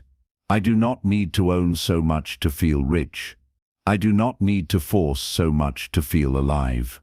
When you live simply, gratitude awakens. When gratitude awakens, joy blooms. And when joy blooms, you realize you were never lacking. It was only the clutter that blinded you. Presence is another pillar of freedom. All your suffering lives in the past and future. But life, real life, exists only now. This moment, this breath, this heartbeat. The more you return to it, the more the illusions dissolve. Fear softens, anger dissolves, longing fades. In presence, everything is enough. In presence, you are free. The Buddha's path has always been called the middle way because it avoids extremes. Not indulgence, not denial, not clinging, not rejecting, not forcing, not abandoning. The middle way is balance, and balance is freedom, because it means you are no longer enslaved to extremes. You walk steady, you walk light, you walk in harmony with life. And perhaps the deepest truth of all is compassion. When you open your heart to others, you discover that suffering is not just yours. Everyone you meet is carrying something. Everyone you meet is wrestling with impermanence. Compassion dissolves the illusion of separation. It frees you from hatred, from resentment, from loneliness. It connects you to the whole of life. To be compassionate is not only to heal others, it is to heal yourself. Because in helping them, you dissolve the barriers that keep you trapped in ego. You remember that you are not alone. You never were. So where does this leave us?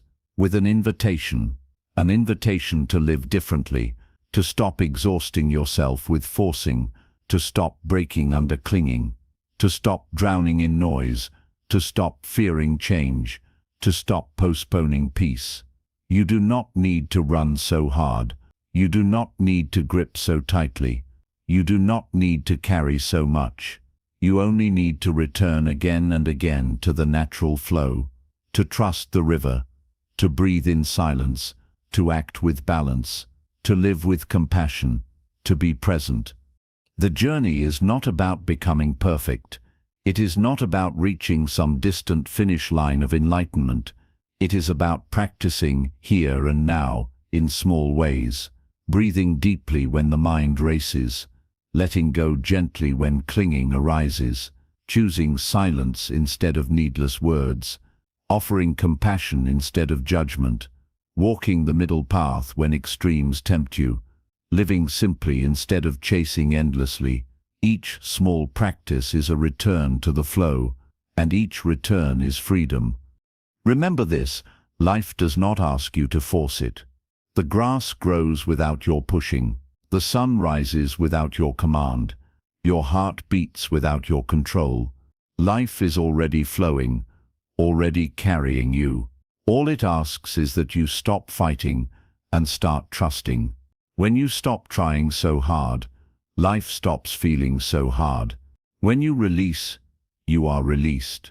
When you flow, you are free. So take a breath. Let the noise fall away. Feel the silence within you. Let go of what you cannot hold. Trust what you cannot see. Be here. Be now. Be free.